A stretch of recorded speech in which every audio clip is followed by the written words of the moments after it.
প্রিয় বন্ধুরা, সবাইকে ঈদের শুভেচ্ছা জানাচ্ছি। ঈদ যদিও ঈদ চলে গেছে গত শুক্রবারে, কিন্তু আমাদের মনের মধ্যে এখনও সেই ঈদের ইমেজ, ঈদের আনন্দ এখনও রয়ে গেছে। আমরা ইতিমধ্যে মিডিয়াতে দেখেছি যে ঈদে ঘরমুখো মানুষ তার প্রিয়জনদের কাছে যাওয়ার জন্য কত কষ্ট করে ফেরি পার হয়ে মৃত্যুর দিকে নিজেকে ঠেলে দিয়ে গ্রামের বাড়িতে গিয়েছেন। গ্রামের বাড়িতে তার মানুষের প্রিয়জনেরা থাকেন, আপনজনেরা থাকেন। আমার ঈদ কেটেছে একটু অন্যরকমভাবে। আমার ঈদগুলো বরাবরই একটু অন্যরকমভাবে কাটে। 10-12 বছর আগে যখন স্বাভাবিক বয়স কম ছিল, ম্যাচুরিটি লেভেল কম ছিল, তখন ঈদটাকে হয়তো এনজয় করতাম, নতুন পাঞ্জাবি পরতাম, ঘুরতাম। সাম্প্রতিক 2016 সালের পরে আমি ফ্রেন্ডস অফ হিউম্যানিটি বাংলাদেশ নামে একটি সংগঠন করি। না খেয়ে থাকার মানুষদের ঈদ কেমন হয় এটা আমি আমার জীবনে অনুভব করতে পেরেছি, যে না খেয়ে থাকলে, ঈদের দিনে কাপড় চোপড় পরতে না পারলে, না খেতে পারলে অনুভূতিটা কেমন হয় এটা আমি জানি। তারই একটা ধারাবাহিকতায় আমি ফ্রেন্ডস অফ হিউম্যানিটি মানে মানবতার বন্ধু নামে একটা সংগঠন করি। সেই সংগঠনে 2016 সাল থেকে গতকাল পর্যন্ত আমি গ্রামের খেটে খাওয়া, শহরের যে মানুষ যারা না খেয়ে থাকে, যারা না খাবার পায় না, আমরা যাকে ফকির, ভিক্ষুক মানে এগুলো বলি, এগুলো বলা ঠিক না। এগুলো আসলে মানুষকে এভাবে বলা ঠিক না। মানে রাস্তার পাশে যারা যে সমস্ত মানুষজন থাকে তাদের সাথে ঈদ করা, তাদের সাথে ঈদের খুশি ভাগাভাগি করা, এটা আসলে সত্যি অদ্ভুত একটা বিষয়। মানুষের পাশে থাকার যে কি মজা, কি যে একটা মানে আনন্দ, এটা আমি অনুভব করি। শুধু আমি না, আপনারা সবাই অনুভব করেন। সবাই যার যার জায়গা থেকে মানুষকে সহযোগিতা করেন বলেই তো পৃথিবীতে আজ এখনও মানুষ আছে, ভালোবাসা আছে। আমরা জানি বাংলাদেশের প্রত্যেকটা মানুষ তার পাশের মানুষের খোঁজ খবর রাখেন না বললে সেটা মিথ্যা বলা হবে। রাখেন, আপনার পাশের বাড়ির যে মানুষটা না খেয়ে আছে তাকেও অনেকে হেল্প করে, বিশেষ করে রোজার ঈদে, কুরবানির ঈদে এমনিতে হেল্প করে। অনেকে বিভিন্ন কারণে হেল্প করে, রাজনৈতিক কারণে করে, একটা রাজনীতির কারণে অনেকে বিশাল প্যান্ডেল সাজিয়ে শাড়ি, লুঙ্গি ইত্যাদি বিতরণ করে। তাদের একটা উদ্দেশ্য থাকে, তারা রাজনীতি করে। আর এক শ্রেণীর মানুষ থাকে, তারা গোপনে দান করে, বাম হাতও জানে না, ডান হাতও জানে না। এটাই হওয়া উচিত। ইসলামে এটাই বলেছে যে গোপনে তুমি দান করবা, কেউ জানবে না। আর একটা বিষয়, যখন সংগঠন থেকে যখন কোনো দান বা কোনো অনুদান কাউকে করা হয়, তখন সেটা আসলে ডকুমেন্টেশন রাখতে হয়। কারণ সংগঠন তো একার নিয়মে চলে না। এখানে সংগঠনের সদস্য এবং বিভিন্ন রকম মানুষ কিছু সহযোগিতা করে থাকেন, যার কারণে এই ডকুমেন্টেশনগুলো রাখা হয়। আমি রিসেন্টলি এই 5 বছরে 5,953 জন মানুষের পাশে অন্তত একবার খাবার দিতে পেরেছি, এবং একটা করে গেঞ্জি, এই ধরনের গেঞ্জি, এটা আমি যেখানে জব করতাম সেখান থেকে এগুলা কিনে আনা দিতে পেরেছি। এটা আমার দ্বারা সম্ভব হয়েছে, এর বেশি কিছু সম্ভব হয় নাই। কিন্তু আমি ফেসবুকে প্রতিনিয়ত ছবিগুলো পোস্ট করেছি, এবং আমার কাছের বন্ধুদের আমি ইনবক্সে বারবার নক করেছি যে আপনাদের ফেতরার টাকা, দানের টাকা আমাদের সংগঠনে দেন। আমরা এটা তৃণমূল পর্যায়ে যারা না খেয়ে থাকে তাদেরকে আমরা অন্তত একবেলা খাওয়াতে চাই। হ্যাঁ, অনেকে দিয়েছে, কেউ 100 টাকা, কেউ 200 টাকা, কেউ আরও বেশি দিয়েছে, কেউ 500 টাকা দিয়েছে, একজন 10 টাকা দিয়েছে। দানের সাথে টাকার অ্যামাউন্টের কোনো সম্পর্ক নেই। বিদ্যানন্দ ফাউন্ডেশন বাংলাদেশের সবচাইতে বড় পরিসরে কাজ করে এবং তারা লক্ষ লক্ষ মানুষকে খাওয়ায়। 1 টাকায় আহার তাদের একটা প্রকল্প, 1 টাকায় তারা মানুষকে খাওয়ায়। 1 টাকা বড় কথা না, কিন্তু 1 টাকার বিনিময়ে সে 200 টাকা, তাদের খাবার যে কোয়ালিটি, তাদের খাবার যে মান, সেখানে পুলিশ এই খাবার নিয়ন্ত্রণ করে, বিডিআর এই খাবার নিয়ন্ত্রণ করে, বিভিন্ন মানুষ এই খাবারগুলো নিয়ন্ত্রণ করে। বিদ্যানন্দ ফাউন্ডেশনের সাথে আমিও সাম্প্রতিক সংযুক্ত হয়েছি। আমার friends of humanity Bangladesh Bidyanondo ফাউন্ডেশনের সাথে সম্পৃক্ত হয়েছে। আসলে হয় কি, মানুষের পাশে থাকাটা আলাদা একটা মজা আছে। বাঁচবো কদিন, এই যে জমিদারি, এই দেখেন আমার পিছনের কত তৈজসপত্র, পিছনের কত জিনিস, কত সাজানো গুছানো, আমার সংসার, আমার দীর্ঘ 22 বছরের চাকুরির জীবনের আমার সংসার, আমার ঘর, আমার বাড়ি, আমার ফ্ল্যাট, আমার বিভিন্ন জিনিসপত্র, আমার প্রিয়তমা স্ত্রী, আমার কন্যা, আমার পিতামাতা, ভাই, মূলত এরা কি কেউ আমার সাথে যাবে? এই যে আমার পিছনে যে শোপিসগুলো দেখতে পাচ্ছেন, এই একটা শোপিস দিয়ে একটা মানুষের খাবার হয়ে যায়। এগুলো কিন্তু কবরে আমার সাথে যাবে না। আমি জানি আমাদের অনেক বড়লোক ধনী বন্ধু আছেন যাদের ফ্ল্যাটে কোটি কোটি টাকার তৈজসপত্র, শোপিস সাজানো থাকে। এগুলো নিয়ে কিন্তু আমরা কবরে যেতে পারবো না ভাই। কবরে যেতে হবে খালি হাতে। বিল গেটসের এত টাকা, আমি চ্যালেঞ্জ করে বলতে পারি সে 1 টাকা নিয়ে কবরে যেতে পারবে না। মানুষের পাশে থাকলে তার যে দোয়াটা, এই দোয়াটা আমাদের কাজে লাগবে। হয়তো আগামীতে আমাদের আবার জন্ম হবে কিনা আমরা জানি না, বা পুনর্জন্মে আমরা মুসলমানরা বিশ্বাস করি না, আমিও করি না, কিন্তু মানুষের দোয়া থাকবে। আমার সাথে মানুষের দোয়া আছে। আমি গতবার করোনায় চাকরি হারিয়েছিলাম। আমি দীর্ঘ 22 বছর, আমি ডিক্লারেশন দিয়ে বলি, এটা নোটিশ করা উচিত সবার, কারণ এই লাইফটা একটু গুরুত্বপূর্ণ লাইফ। আমি দীর্ঘ 22 বছর চাকরি করি বিভিন্ন প্রতিষ্ঠানে। আমার জীবনে কোনো কিছু হওয়ার স্বপ্ন ছিল না। অনেকে বলে কি হবেন, ডাক্তার হবেন, ইঞ্জিনিয়ার হবেন, অনেকেই বড় বড় কর্মকর্তা হবেন। আমার জীবনে কিছুই হওয়ার কোনো স্বপ্ন ছিল না, কিছু হতেও পারিনি। 32 বছর সাহিত্য করি, সাহিত্যও করতে পারিনি, সাহিত্যিকও হতে পারিনি, কবিও হতে পারিনি। সংগঠন করেছি, ঢাকায় 70টা প্রোগ্রাম করেছি, সংগঠক হতে পারিনি, একজন মানুষও হতে পারিনি। আমি USAID অনেকেই বলেন, কিন্তু মূলত হবে USAIDর ফান্ডে দীর্ঘদিন ওদের বিভিন্ন প্রকল্পে কাজ করেছি। সূর্যের হাসি প্রজেক্টে কাজ করেছি, ওদের মার্কেটিং ইনোভেশন ফর হেলথ প্রজেক্টে কাজ করেছি, ওদের বিভিন্ন প্রোগ্রামে কর্মসূচিতে আমি কাজ করেছি, বিভিন্ন এনজিওতে কাজ করেছি, হেলথ রিলেটেড এনজিওতে কাজ করেছি। আমি কখনো মাইক্রো ফিন্যান্স, কিস্তির এনজিও, এগুলোতে আমি কখনো কাজ করিনি এবং করতে চাইও না।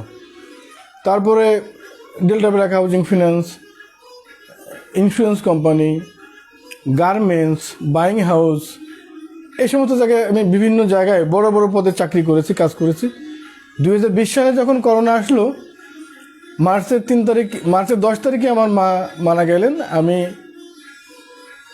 26 তারিখে ঢাকাতে এলাম। আসার পরে আমি চরম সংকটে পড়ে গেলাম। মায়ের মৃত্যু একটা শোক। ওই সময় লকডাউন চলছিল, আমাদের কয়েকটা ফ্যাক্টরি বন্ধ ছিল। তো যে কোনো একটা কারণে আমাকেও ফ্যাক্টরি থেকে আমার চাকরিটাও ওইখান থেকে পোস্টপন করা হয়। গত বছর চাকরি ছিল না। আমি ভয়াবহ মানসিক বিপর্যয়ের মধ্যে ছিলাম, মানসিক রোগ হয়ে গিয়েছিল। আমার বন্ধু লেখক আশরাফ জুয়েল আমাকে ওষুধ লিখে দিল যে তুই এটা খা। আমি বললাম দোস্ত কী করা যায়? তো ওর ওষুধ খেয়ে মোটামুটি এখনও সুস্থ আছি। তারপরে অক্টোবরে চাকরি হলো, নভেম্বর ডিসেম্বর চাকরি করলাম, জানুয়ারিতে চাকরি করলাম, ফেব্রুয়ারির তারিখে প্রেমের পদাবলী নামে আমি একটি সাহিত্য অনুষ্ঠান করি, প্রেমের পদাবলী। তখন ওখানে প্রায় 300 জনের মতো কবি সাহিত্যিক বাংলাদেশের বিভিন্ন প্রান্ত থেকে এসেছিল। ওদিন ছিল শুক্রবার, কিন্তু গার্মেন্টস সেক্টরে শুক্রবারে অফিস খোলা থাকে। তা আমি অনুষ্ঠানে উপস্থাপনা করা অবস্থায় আমাকে ফোন করা হয় যে আপনি অ্যাবসেন্ট দিয়েছেন, আপনাকে আমরা রাখতে চাচ্ছি না, কালকে থেকে আপনি অফিসে আসবেন না। এটা হচ্ছে এই বছর 2021 সালের ফেব্রুয়ারির 21 তারিখ। আমি সাউন্ডটা একটু কমিয়ে দিচ্ছি। ফেব্রুয়ারির 14 তারিখ, ফেব্রুয়ারির 14 তারিখ ভালোবাসা দিবসে আমার চাকরিটা চলে গেল। মানুষ ভালোবাসা দিবসে গোলাপ পায়, ফুল পায়, উপহার পায়, চকলেট পায়, ভালোবাসা পায়। আমি পেলাম ভালোবাসা দিবসে আমার চাকরি নেই। 15 তারিখ থেকে আমি বেকার। এই যে আমার এত বড় বড় জায়গায় বড় বড় পজিশনে চাকরি করা, সন্তান স্ত্রী এদেরকে নিয়ে থাকা, সুখে থাকা, একটা মানুষের হুট করে চাকরি চলে গেলে, আমাদের মতো নিম্ন মধ্যবিত্ত মানুষদের যদি চাকরি হুট করে চলে যায়, তাহলে একদম আমাদের পথে বসে যাওয়া ছাড়া কোনো পথ থাকে না। আমাদের তো কোনো সেভিংস থাকে না। নিম্ন মধ্যবিত্তরা সেভিংস করে না। সেভিংস করে গরিব যারা, একদম স্লাম লেভেলে যারা থাকে, তারা টাকা জমায়, তারা খায় কম, থাকে ন্যূনতমভাবে থাকে। আমাদের মতো পিছনে দেখতে পাচ্ছেন, তো ফিটফাট দিয়ে থাকে না। হ্যাঁ, আমরা ফিটফাট দিয়ে জমিদারি দেখাই, বাবুগিরি দেখাই, ব্যাংকে টাকা থাকে না, তারপর না খেয়ে মরি, মানুষের কাছে ভিক্ষা করি, হাত পাতি রাইড চালাই। তো ফেব্রুয়ারির 14 তারিখে চাকরি যাওয়ার পরে ফেব্রুয়ারির 22 তারিখে আমার শ্রদ্ধাভাজন একজন ব্যক্তি, ডক্টর শামীম তালুকদার, তাকে আমি শ্রদ্ধা করি, তাকে আজীবন শ্রদ্ধা করে যাব। তিনি শ্রদ্ধা করার মতো একজন মানুষ, শ্রদ্ধা পাওয়ার মতো একজন মানুষ। তিনি আমাকে চাকরি দিলেন। ফেব্রুয়ারি 22 তারিখে আবার আমি নতুন একটা চাকরি পেলাম। যথারীতি আমি বাসে করে যেয়েছি, আসাদ গেটে চাকরি করা শুরু করলাম। এনভায়রনমেন্টের সাথে অ্যাডজাস্টমেন্ট করার চেষ্টা করলাম। তো ওখানে একটা বিধিনিষেধ ছিল যে 3 মাসের মধ্যে 2 দিন কেউ অ্যাবসেন্ট দিলে তার সাথে চাকরির কন্ট্রাক্ট থাকে না। তো এপ্রিলের 1 তারিখে আবার আমার একটা প্রোগ্রাম ছিল, সাহিত্য প্রোগ্রাম দীপনপুরে। ওখানে বাংলাদেশ থেকে প্রায় 200 কবি সাহিত্যিক এসেছিল। ওটা ছিল বাঙালির কণ্ঠ সাহিত্য পুরস্কার 2020 প্রদান অনুষ্ঠান। আয়োজক ছিলেন বাঙালির কণ্ঠ, এবং আমি উপস্থাপনা এবং ব্যবস্থাপনার দায়িত্বে ছিলাম। এই প্রোগ্রামে শামীম তালুকদার স্যারও ছিলেন, কিন্তু আসলে স্যারের কিছু করার নাই, কারণ আমি অলরেডি তখনও এই প্রোগ্রামটাকে অ্যারেঞ্জ করতে যে 2-3 দিন অ্যাবসেন্ট দিতে হয়, কাজ করতে হয়, বিভিন্ন রকম কাজ থাকে। এই কাজগুলো করতে যে 2 দিন আমার অ্যাবসেন্ট থাকার কারণে ওই চাকরিটা আমার চলে যায়। তারপরে শামীম স্যার বলেন যে ঠিক আছে, আপনাকে আমরা পরবর্তীতে আমরা নিয়ে নিব, এটা আপনি ভাইবেন না, আপনাকে আমরা পরবর্তীতে নিয়ে নিব। তা ফেব্রুয়ারি থেকে ফেব্রুয়ারি, মার্চ, এপ্রিল, মে চলে যাচ্ছে, জুন, 5 মাস চলে যাচ্ছে। এখন আমি বেকার। আমি এখনও একদম 100% পিওর বেকার বলা যায়। তো এর মধ্যে আমি আমার কিছু বন্ধুদের কাছে সহযোগিতা চেয়েছি তাদের ইনবক্সে।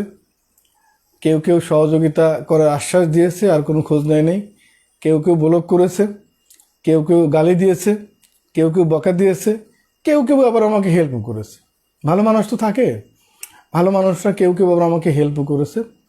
যাদের দয়ায়, যাদের ভালোবাসায় এখনও টিকে আছে একটা মানে সাহিত্যকর্মী, একজন সংগঠক, একজন মুক্তিযোদ্ধার সন্তান, একজন ভাষা সৈনিকের সন্তান, আজ তার চাকরি নেই, সে আজ মানুষের কাছে চেয়ে চেয়ে খাচ্ছে। এটা আসলে আমার দুর্ভাগ্য আমি বলি না, এটা আমার সৌভাগ্যই যে আমি মানুষের কাছে হাত পেতে খাচ্ছি। আমি তো চুরি করে খাচ্ছি না, আমি তো পিস্তল নিয়ে রাস্তার মোড়ে দাঁড়িয়ে ছিনতাই করে খেতে পারতাম, আমি তো ধান্দাবাজি করে খেতে পারতাম।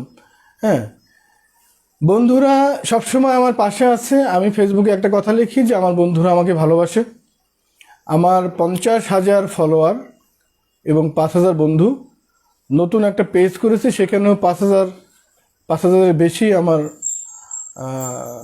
ফলোয়ার হয়েছেন, এবং আমার ইউটিউব চ্যানেলেও কিছু ভিডিওতে 1 লক্ষর উপরে ভিউয়ার আছে। বন্ধুরা আমাকে ভালোবাসে।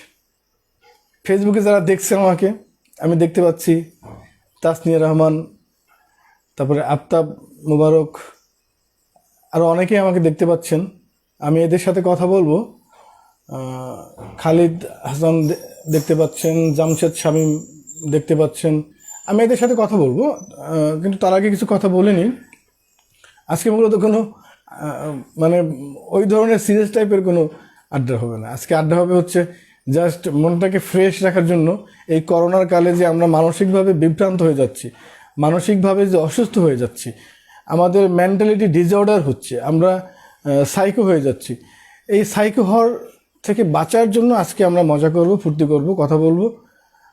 আমি সাধারণত ফেসবুকে ফান পোস্ট দিতাম, কিন্তু রিসেন্টলি 2 বছরে কেন জানি মাথায় কোনো ফান আসে না। মাথায় আসে শুধু একটাই চিন্তা, যে মৃত্যু চিন্তা। আমি মারা গেলে কি হবে, আমার সন্তানের কি হবে।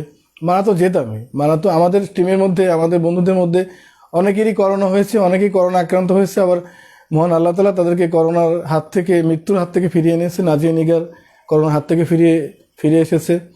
আয়শা জাহান নূপুর করোনার হাত থেকে ফিরে এসেছে। আমাদের শ্রদ্ধেয় কবি শাহিন রেজা করোনার হাত থেকে ফিরে এসেছে। এরকম অনেক অনেক অনেক মানুষ করোনার হাত থেকে ফিরে এসেছে। এটা আল্লাহ তাআলার অশেষ গুণ। এবং আরেকটা বিষয় সেটা হচ্ছে যে আমাদের ইমিউনিটি বেশি। বাংলাদেশের মানুষ হয় কি, যে আমাদের ইমিউনিটি একটু বেশি, যার কারণে আমরা হয়তো করোনা আমাদের এফেক্ট করতে পারতেছে না। কারণ দেখা যাচ্ছে যে আমি যখন গ্রামে যাই, গ্রামে যেয়ে যখন একদম গ্রামের গাভীর দুধ খাই, ওই দুধে কোনো পানি মেশানো থাকে না, এই দুধ খাওয়ার পরে ডায়রিয়া শুরু হয়ে যায়, মানে ভালো জিনিস পেটে হজম হয় না। অথচ ঢাকা এসে যখন প্যাকেটজাত দুধ খাই, সেই দুধ কিন্তু ঠিকই আমি খাচ্ছি বলতে কি, সেই দুধে যে এখন আমি খাচ্ছি। এটা খেলে পেটে হজম হবে, কারণ এটা বিষ, হেমলক। বাঙালি হেমলক খায়, বিষ খায়, বাঙালি হজম করে। আমি একটা কবিতা পড়তে চাচ্ছি, তার আগে আমি কিছু বন্ধুদের সাথে কথা বলে নেব। একজন আমাকে বলেন যে শুনতে পাচ্ছেন কিনা, আমার ভয়েস, আমার কণ্ঠ কি শোনা যাচ্ছে কিনা। কেউ আমাকে একটু নোটিস করলে আমার জন্য সুবিধা হবে, যে আমার ভয়েসটা কি শোনা যাচ্ছে কিনা। আমি যদিও আপনার অফিস অ্যাবসেন্ট, আপনার কাল হয়ে দাঁড়িয়েছে। হ্যাঁ, right, absolutely right you are. আমার অফিস অ্যাবসেন্ট আমার জন্য কাল হয়ে দাঁড়িয়েছে। আসলে হয় কি, সাহিত্য যারা করে, সংস্কৃতির সাথে যারা জড়িত, এদের অফিস থাকা উচিত না, এদের প্রচুর টাকা থাকা উচিত। এরা শুধু ঘুরবে ফিরবে আর সাহিত্য সংস্কৃতি করবে। কিন্তু আমাদের মতো গরিব মানুষ চাকরি তো করতে হয়, চাকরি না করলে তো আর পেটে ভাত হবে না। আর চাকরি করতে যেয়ে যখন আমি অ্যাবসেন্ট দিব, তখন বস অবশ্যই আমাকে রাখবে না। বসের জায়গায় আমি থাকলে আমিও ওনাকে রাখতাম না, এটা স্বাভাবিক। আমাকে দয়া করে তারা যে এতদিন রেখেছেন, এই জন্য তাদেরকে আমি স্যালিউট জানাই। তো চাকরিটা বড় কথা না। আমি 13 নম্বর চাকরি ছেড়েছি, 14 নম্বর চাকরিও পাওয়ার হয়তো একদিন পাবো, 14 নম্বর চাকরিও ছাড়বো, 15 নম্বর চাকরি পাবো। কিন্তু আমি সিদ্ধান্ত নিয়েছি আমি আর চাকরি করব না, চাকরি আর করব না। হয়তো ছোট্টখাটো একটা ব্যবসা করব গ্রামে। হয়তো আজকে লাইভের হেডিংটা দেখেছেন যে এই শহরে হয়তো বা আর 2 মাস থাকতে পারবো, হয়তো আর 2 মাস বা 3 মাস এই শহরে থাকা যাবে, তারপরে গ্রামে যেতে হবে। মাননীয় প্রধানমন্ত্রী বলেছেন যে তোমরা লেখাপড়া শিখে মাছের চাষ করো। এখন লেখাপড়া শিখে মাছের চাষ করতে হলে তো আমার মতো MBA করতে হয় না, আমার মতো MA পাস করতে হয় না, আমার মতো HR অ্যাডমিনে, আপনার হিউম্যান রিসোর্স ম্যানেজমেন্টে পোস্ট গ্রাজুয়েট করতে হয় না। মাছ চাষ করতে হলে 8 পাস এনাফ।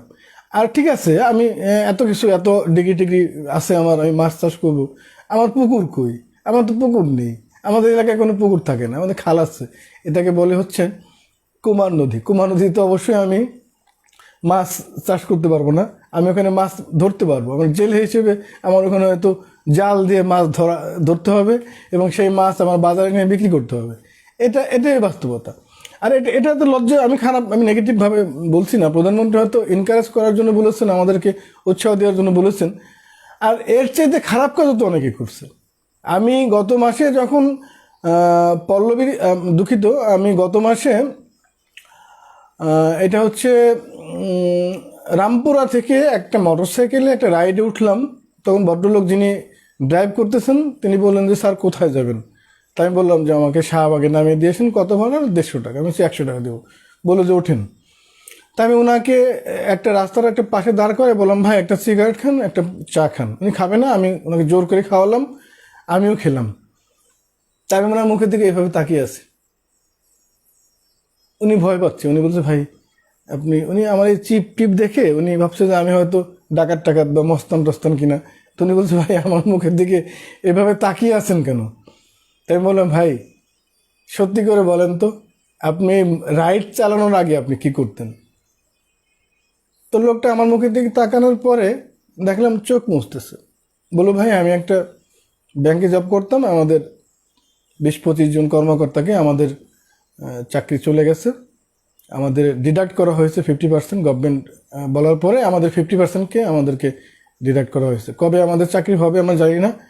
আমি প্রায় 1 লক্ষ টাকা স্যালারি পেতাম। আমার এই বাইক ছিল, বাইক নিয়ে অফিসে যেতাম, অফিসের গাড়িও ছিল। এখন এই বাইক নিয়ে আমি রুজি রোজগার করে খাচ্ছি, আপনি আমার যাত্রী, আর কিছু শুনতে চান না। তা আমি ওনাকে চা সিগারেট খাওয়ার পরে ভাবলাম যে এটা খারাপ না, এই কাজটা আমিও করতে পারি। চাকরি পিছনে না ছুটে আমরা যদি ছোট কোনো এন্টারপ্রেনার করি, ছোট কোনো কাজ করি, করা যেতে পারে। আমরা বাঙালি না খেয়ে মরার একটাই কারণ, সেটা হচ্ছে যে আমরা বাবুগিরি দেখাই, জমিদারি দেখাই, আমরা ছোট কাজ করতে পারি না। অথচ আমার মতো মানুষই আমেরিকায় যখন যায়, বিদেশে যখন যায়, কানাডা যখন যায়, জাপান যখন যায়, মালয়েশিয়া যখন যায়, তখন তারা কী করে? জুতো কালি করে, ড্রেন পরিষ্কার করে, ওই বিল্ডিংয়ে কনস্ট্রাকশনের কাজ করে। অথচ বাংলাদেশে আমি ছোটো চাকরি করব, ছোটো কাজ করব, এটা আমার জন্য খুব হেয়জনক। তো এটা বড় বিষয় না, বড় বিষয়টা হচ্ছে সারভাইভ করা, বেঁচে থাকা। এই যে বেঁচে আছি করোনাকালে, এই যে আমরা অতিরিক্ত সময় বেঁচে আছি।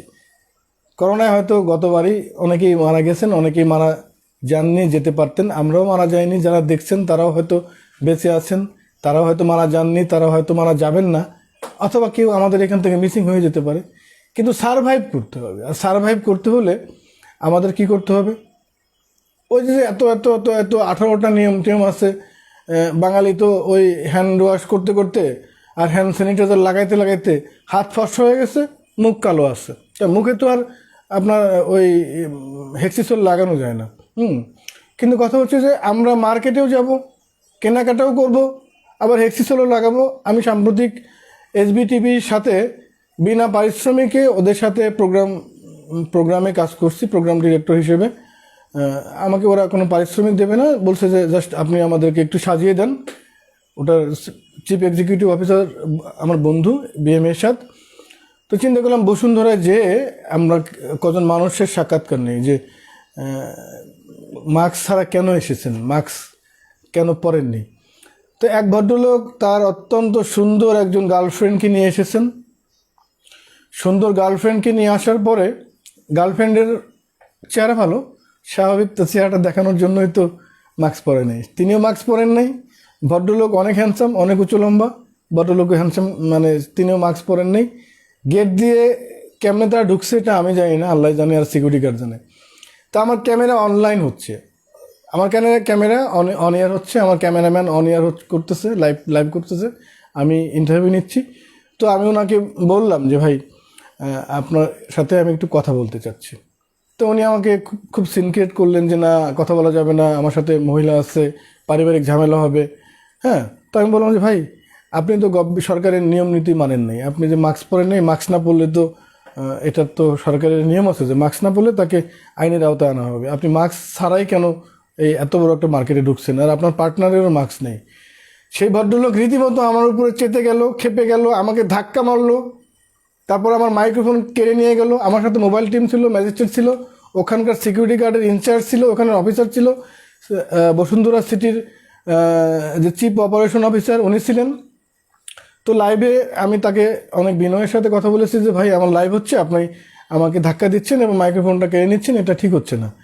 তারপরে আমি লাইভটা বন্ধ করে দিই, দেওয়ার পরে তারপরে তাকে প্রশাসনের লোকজন তাকে ধরার পরে তাকে পানিশমেন্ট দেয় এবং তাকে একটা বিচারের আওতায় এনে তাকে ছেড়ে দেয়। এখন ধরেন যে যত বিচারই হোক না কেন, আমরা তো বিচার মানব, কিন্তু তালগাছটা আমার। মাস্ক ছাড়া আমরা নিউ মার্কেটে যখন যাই, আজকে শুক্রবার, নিউ মার্কেট না হলে 1 কোটি মানুষ আমি নিউ মার্কেটে দেখেছি। আজকে আমি যাইনি, আজকে লাইভে দেখলাম যে অন্তত 1 কোটি মানুষ। ম্যাক্সিমাম মানুষের মাস্ক নেই, আর ম্যাক্সিমাম মানুষের হাতা, এই যে আমার মতো এরকম হাতা খোলা পলো শার্ট পরা, এই হাতে টাচ লাগতেছে, ঘাম লাগতেছে। এখন এগুলো কোনো ব্যাপার না, করোনা হবে, করোনা, আমি একটা কথা বলে রাখি, আমি বিজ্ঞানী না, আমি কবি। করোনা প্রতি বছর আসবে, করোনা প্রতি বছর আসবে। জানুয়ারি থেকে জুলাই পর্যন্ত আমাদের এই করোনার জন্য সেফ থাকতে হবে, টাকা জমিয়ে রাখতে হবে, এটা বড় কথা। দেড়মার গ্রামের বাড়িতেই আছি, আমি দেখতে পাচ্ছি এখানে জামশেদ শামীম লিখেছেন ভাই, তারপরে এমডি বিল্লাল দেখছেন আমাকে, রাকিব হাসান জয় আমার সহকর্মী, এসবি টিভির চিফ ক্যামেরাম্যান, অত্যন্ত দক্ষ একজন ক্যামেরাম্যান, দেখছেন আমাকে, জয় তোমাকে শুভেচ্ছা। রিমা রহমান কবি, আপনাকেও শুভেচ্ছা। শান্তনু রায় বর্মন কলকাতা থেকে দেখছেন, আপনাকে শ্রদ্ধা। নুসরাত পলি আমার অত্যন্ত কাছের বন্ধু, সে আমাকে দেখছে। অনুসয়া জুথিকার কথা বলতে গেলে হয় কি যে আমার জীবনে শ্রেষ্ঠ কিছু বন্ধু আছে, তাদের মধ্যে 3-4 নাম্বার যদি আমি ধরি, নাজিয়া নিগার, নুসরাত পলি, আয়েশা জাহান নূপুর, দীপাবলির দীপা, শিল্পী মাহমুদা, তারপরে আমাদের ফালাক ফারজানা, মাসরুরা লাকি। যদিও মাসরুরা লাকি এবং ফালাক ফারজানা আমার টিমে এখন নেই, তবু তাদের প্রতি আমার শ্রদ্ধা আছে।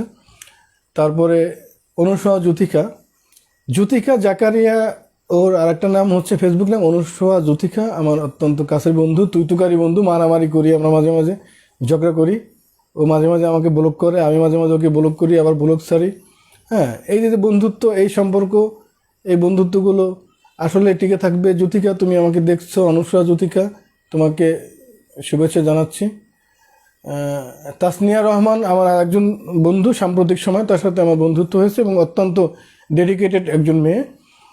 এবং আপনারা দেখতে পাচ্ছেন পিছনে আমার ক্যামেরার পিছনে আমার পিসিতে একটা লোগো দেখতে পাচ্ছেন, ইন্ডিপেন্ডেন্ট বাংলা টিভি আসতেছে, এটা লঞ্চ করবে, এটা গভর্নমেন্টের কাছে আমরা আবেদন করেছি। এটা প্রথম IPTV হিসেবে চলবে, তারপরে আমরা হয়তো বড় পরিসরে কাজ করার চেষ্টা করব। তাসনিয়া রহমান আমার সাথে কাজ করে অপরাধ সূত্রে ক্রাইম বিটে। তাসনিয়া রহমান লিখছে, কিন্তু আমাদের টাকা নাই, বাধা ধরা নিয়মেও আমরা থাকতে চাই না, আবার ঘুরতে চাই, সাহিত্য সমিতির সঙ্গে থাকতে চাই। সাহিত্য সংস্কৃতির সাথে থাকতে চাই, বাধা ধরা নিয়মের মধ্যে আটকে থাকতে চাই না, কিন্তু মৃত্যুর ভয় তো করতে হবে ভাই। আজ মরলে কালকে হয়তো তোমরা আমার ছবি দিয়ে ব্যানার দেবে, লাকি ভাই একটু ভালো লোক ছিল, হয়তো ভালো লোক না, কিন্তু হয়তো ওই লিখতা মিথ্যে করে হলেও ভালো লোক ছিল, তারপরে ভুলে যেতা। মৃত্যুর মতো সত্য, মৃত্যুর মতো এত মানে চমৎকার জিনিস আর হয় না, এত চমৎকার বিষয় আর হয় না। এই মৃত্যু খুব কাঙ্ক্ষিত। আমি বলি যে মৃত্যু হচ্ছে আমার সঙ্গম সুখের মতো, সঙ্গমের যে সুখ, মৃত্যুর সুখটা ঠিক ওরকম। এই মৃত্যুটার স্বাদ সবাই নিতে পারে না।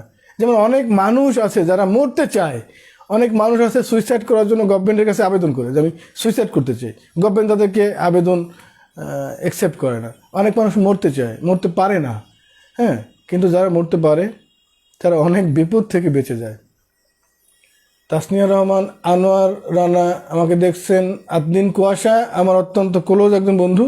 আমি বললাম যে আমার সেই 5-7 জন বন্ধুর মধ্যে আদদিন কুয়াশা অন্যতম একজন বন্ধু। আদদিন কুয়াশা একটা সংগঠন চালায় মুক্ত মঞ্চ নামে। মুক্ত মঞ্চ, ওর সাংগঠনিক দক্ষতা ব্যাপক, মানে আমি ওকে গুরু মানি, তোকে স্যালুট দিই, মামা ডাকি, আমার বন্ধু তো। ওর সাংগঠনিক দক্ষতা অত্যন্ত ভালো। ও ও সংগঠনটা খুব সুন্দরভাবে ধরে রেখেছে। আমি ওকে কিছু বই দিব, আমি তোমাকে দেখিয়ে দিচ্ছি। কুয়াশা, তুমি দেখতেছো কিনা জানি না, এই বইগুলো আমি তোমার জন্য রেখেছি। এই বইগুলো আমি তোমার জন্য রেখেছি। তুমি একটা সময় পেলে এই বইগুলো নিয়ে যাবে বা কাউকে পাঠাবে বা আমি পাঠিয়ে দেব। তারপরে আদিন কুয়াশা, কি অবস্থা? অবস্থা নাই দোস্ত, অবস্থা গেছে গা। আবিদ হাসান, আবিদ হাসান দুইবার কেন ভাই? আবিদ হাসান দেখছেন আমাকে। তাসনিয়া রহমান শুনতে পাচ্ছি। তাসনিয়া রহমান, মামুন পারভেজ, আপনার অফিস অ্যাবসেন্ট আপনার কাল হয়ে দাঁড়িয়েছিল। হ্যাঁ ওটাই আমার মামুন পারভেজ, আমার ওটা আমি আগেই বলেছি। কেয়া রোজারিও আমাকে দেখতে পাচ্ছেন। দিদি আপনাকে শুভকামনা। তাসনিয়া রহমান, খিদা লাগছে। খিদা লাগছে তো খাইলো। তোর খিদা লাগছে, আমার বউ নেই 7 দিন বাসায়, আমি 7 দিন না খেয়ে আসছি। বউ গেছে কুমিল্লায় ঈদের পরের দিন। এখন একটা পুরুষ মানুষের রান্না করাটা জরুরি, কারণ মেসে যখন থাকে, যারা থাকে তারা রান্না করতে পারে, হলে যারা থাকে তারা রান্না করতে পারে। আমি মেসে আর হলে কখনো থাকতে হয় না, আমি রান্না করতে পারি না, আমি ভাত রান্না করতে পারি। এখন শুধু ভাত তো আর খাওয়া যায় না, বউ ফ্রিজে রান্না টান্না করে গেছিলো। তারপরে এই 7 দিনের খাবার শেষ, বউ আসবে আরও 7 দিন পরে। এখন আমি পাউরুটি, দুধ, চা এগুলো খেয়ে বেঁচে আছি। তো দেখলাম যে আমার ভালোই হচ্ছে এটা। পাউরুটি চাটা খাওয়ার পরে আমার ভুঁড়িটা 13 কেজি ওজন ছিল, হয়তো 1 কেজি 2 কেজি কমছে। এটা ভালো। মাঝে মাঝে বউদের 1 মাস 2 মাসের জন্য স্বামীকে একা রেখে বাইরে কোথাও যাওয়া উচিত। আবার এটাও ঠিক যে বসুন্ধরা এমডিদের মতো উপপত্নীও থাকা উচিত, যাতে মানে একদম বিপদের সময় যে অন্তত খাওয়া যায় আর কি। আর কিছু নাই করলাম। রাশিদা তিথি কবি আমাকে দেখতে পাচ্ছেন। রাশিদা তিথি, আপনাকে শুভকামনা। আমরা কিছু কবিতায় চলে যাব। এখানে যেটা আছে সেটা হচ্ছে আমাদের বরেণ্য একজন বাচিক শিল্পী নাজমুল আহসান, তার আবৃত্তি কলা ও আবৃত্তির নির্বাচিত 101টি কবিতা। এই 101টি কবিতার মধ্যে আমি একটি কবিতা পড়তে চাচ্ছি, মজার একটি কবিতা। কবিতাটির নাম লক আউট। লকডাউন না, লক আউট। আমি কিন্তু আবৃত্তি করতে পারি না ভাই, আমি আবৃত্তি শিল্পী না, আমি বাচিক শিল্পী না, আমি কবিতা লিখি, আমি কবি, আমি সাহিত্য পত্রিকা সম্পাদনা করি, আমি ক্রাইম পত্রিকা সম্পাদনা করি, ক্রাইম করি না। আমি পাঠ করব। কবিতা লিখেছেন বীরেন চট্টোপাধ্যায়। বীরেন চট্টোপাধ্যায় তার লক আউট কবিতা লিখেছেন, জীবন বীমা অফিসে লক আউট, জীবন বীমা অফিসে লক আউট, এয়ারলাইনে লক আউট, চটকলে শ্রমিকদের ধর্মঘট, চিকিৎসকদের ধর্মঘট, চা শ্রমিকদের ধর্মঘট, ঘেরাও, মূল্যবৃদ্ধির প্রতিবাদ, অধ্যাপকদের মিছিল, অধ্যাপকদের লক আউট। আপনারা কি এখনো চোখ কান খোলা রেখেছেন? অনুভব করেছেন সময় কোথায় কিভাবে পাল্টায়, কিভাবে ঘন্টা বাজাচ্ছে? সর্ষের তেল 12 টাকা থেকে 20 টাকা কিলো, চিনি উধাও বাজার থেকে, লবণে বিষ, চালে আগুন, কয়লায় আগুন, কেরোসিনে আগুন, জীবনে আগুন, ভালোবাসায় আগুন, প্রেমে আগুন। অধ্যাপকরা 5 মাস মাইনে পায় না, শিক্ষকদের মাইনে পান না দীর্ঘদিন।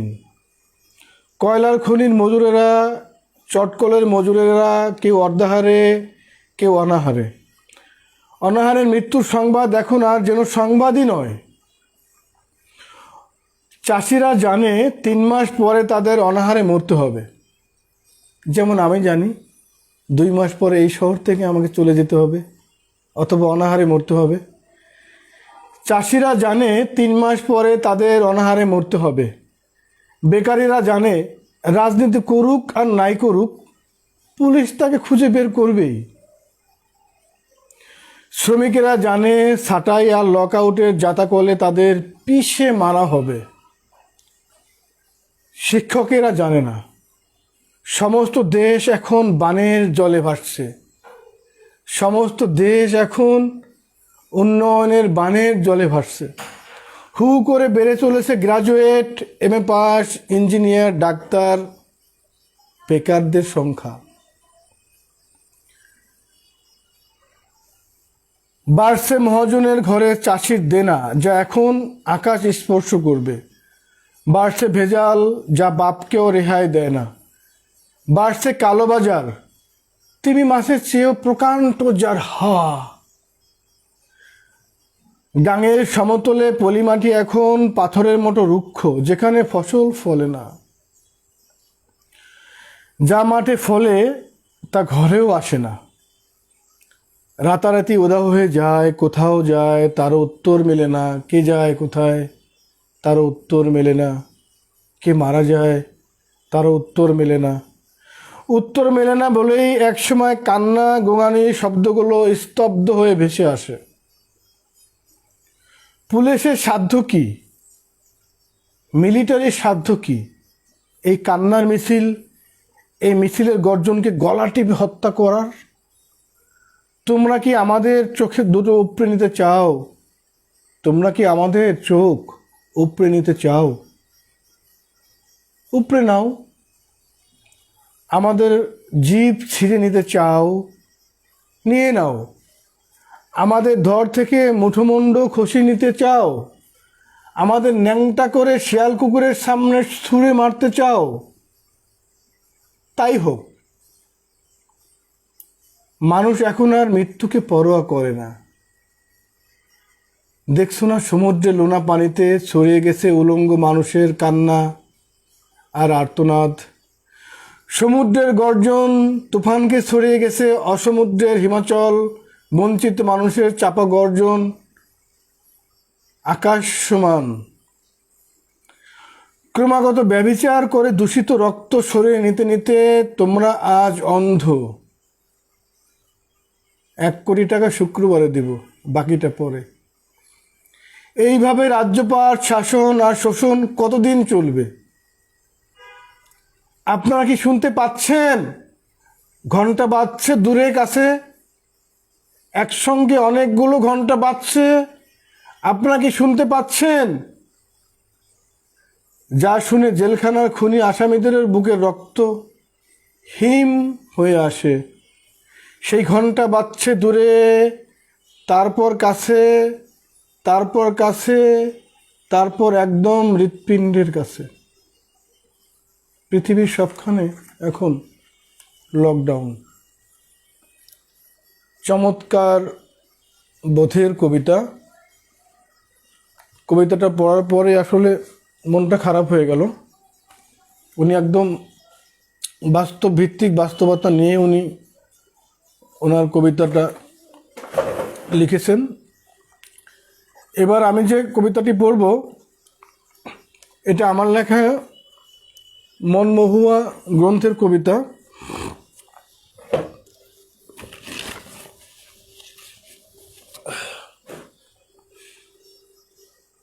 এ শহরে আমার স্বেচ্ছা নির্বাসন।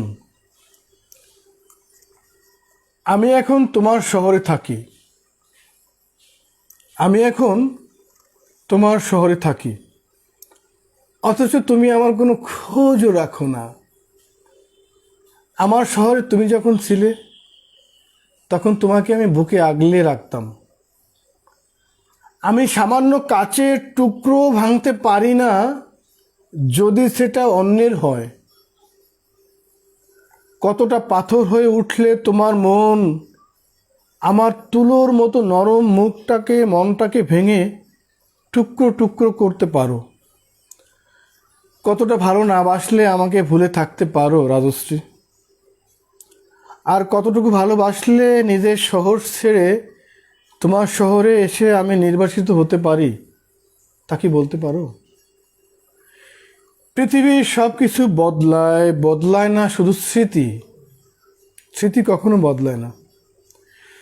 তোমার সকল স্মৃতিস্তম্ভের উপরে আমি কষ্টের লাল কৃষ্ণচূড়ার গাছ লাগিয়েছি।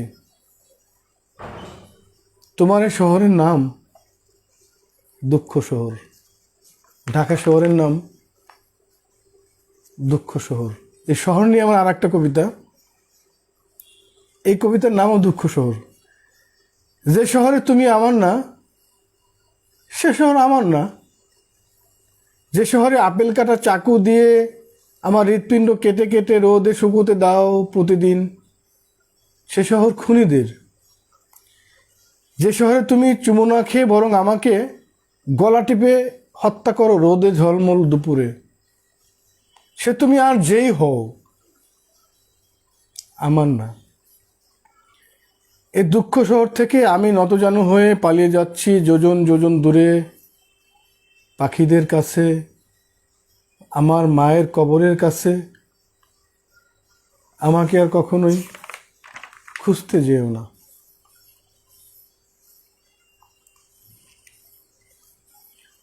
শহর নিয়ে আর একটি কবিতা, আজকে শুধু শহর নিয়ে কথা হবে, গ্রাম নিয়ে হবে না।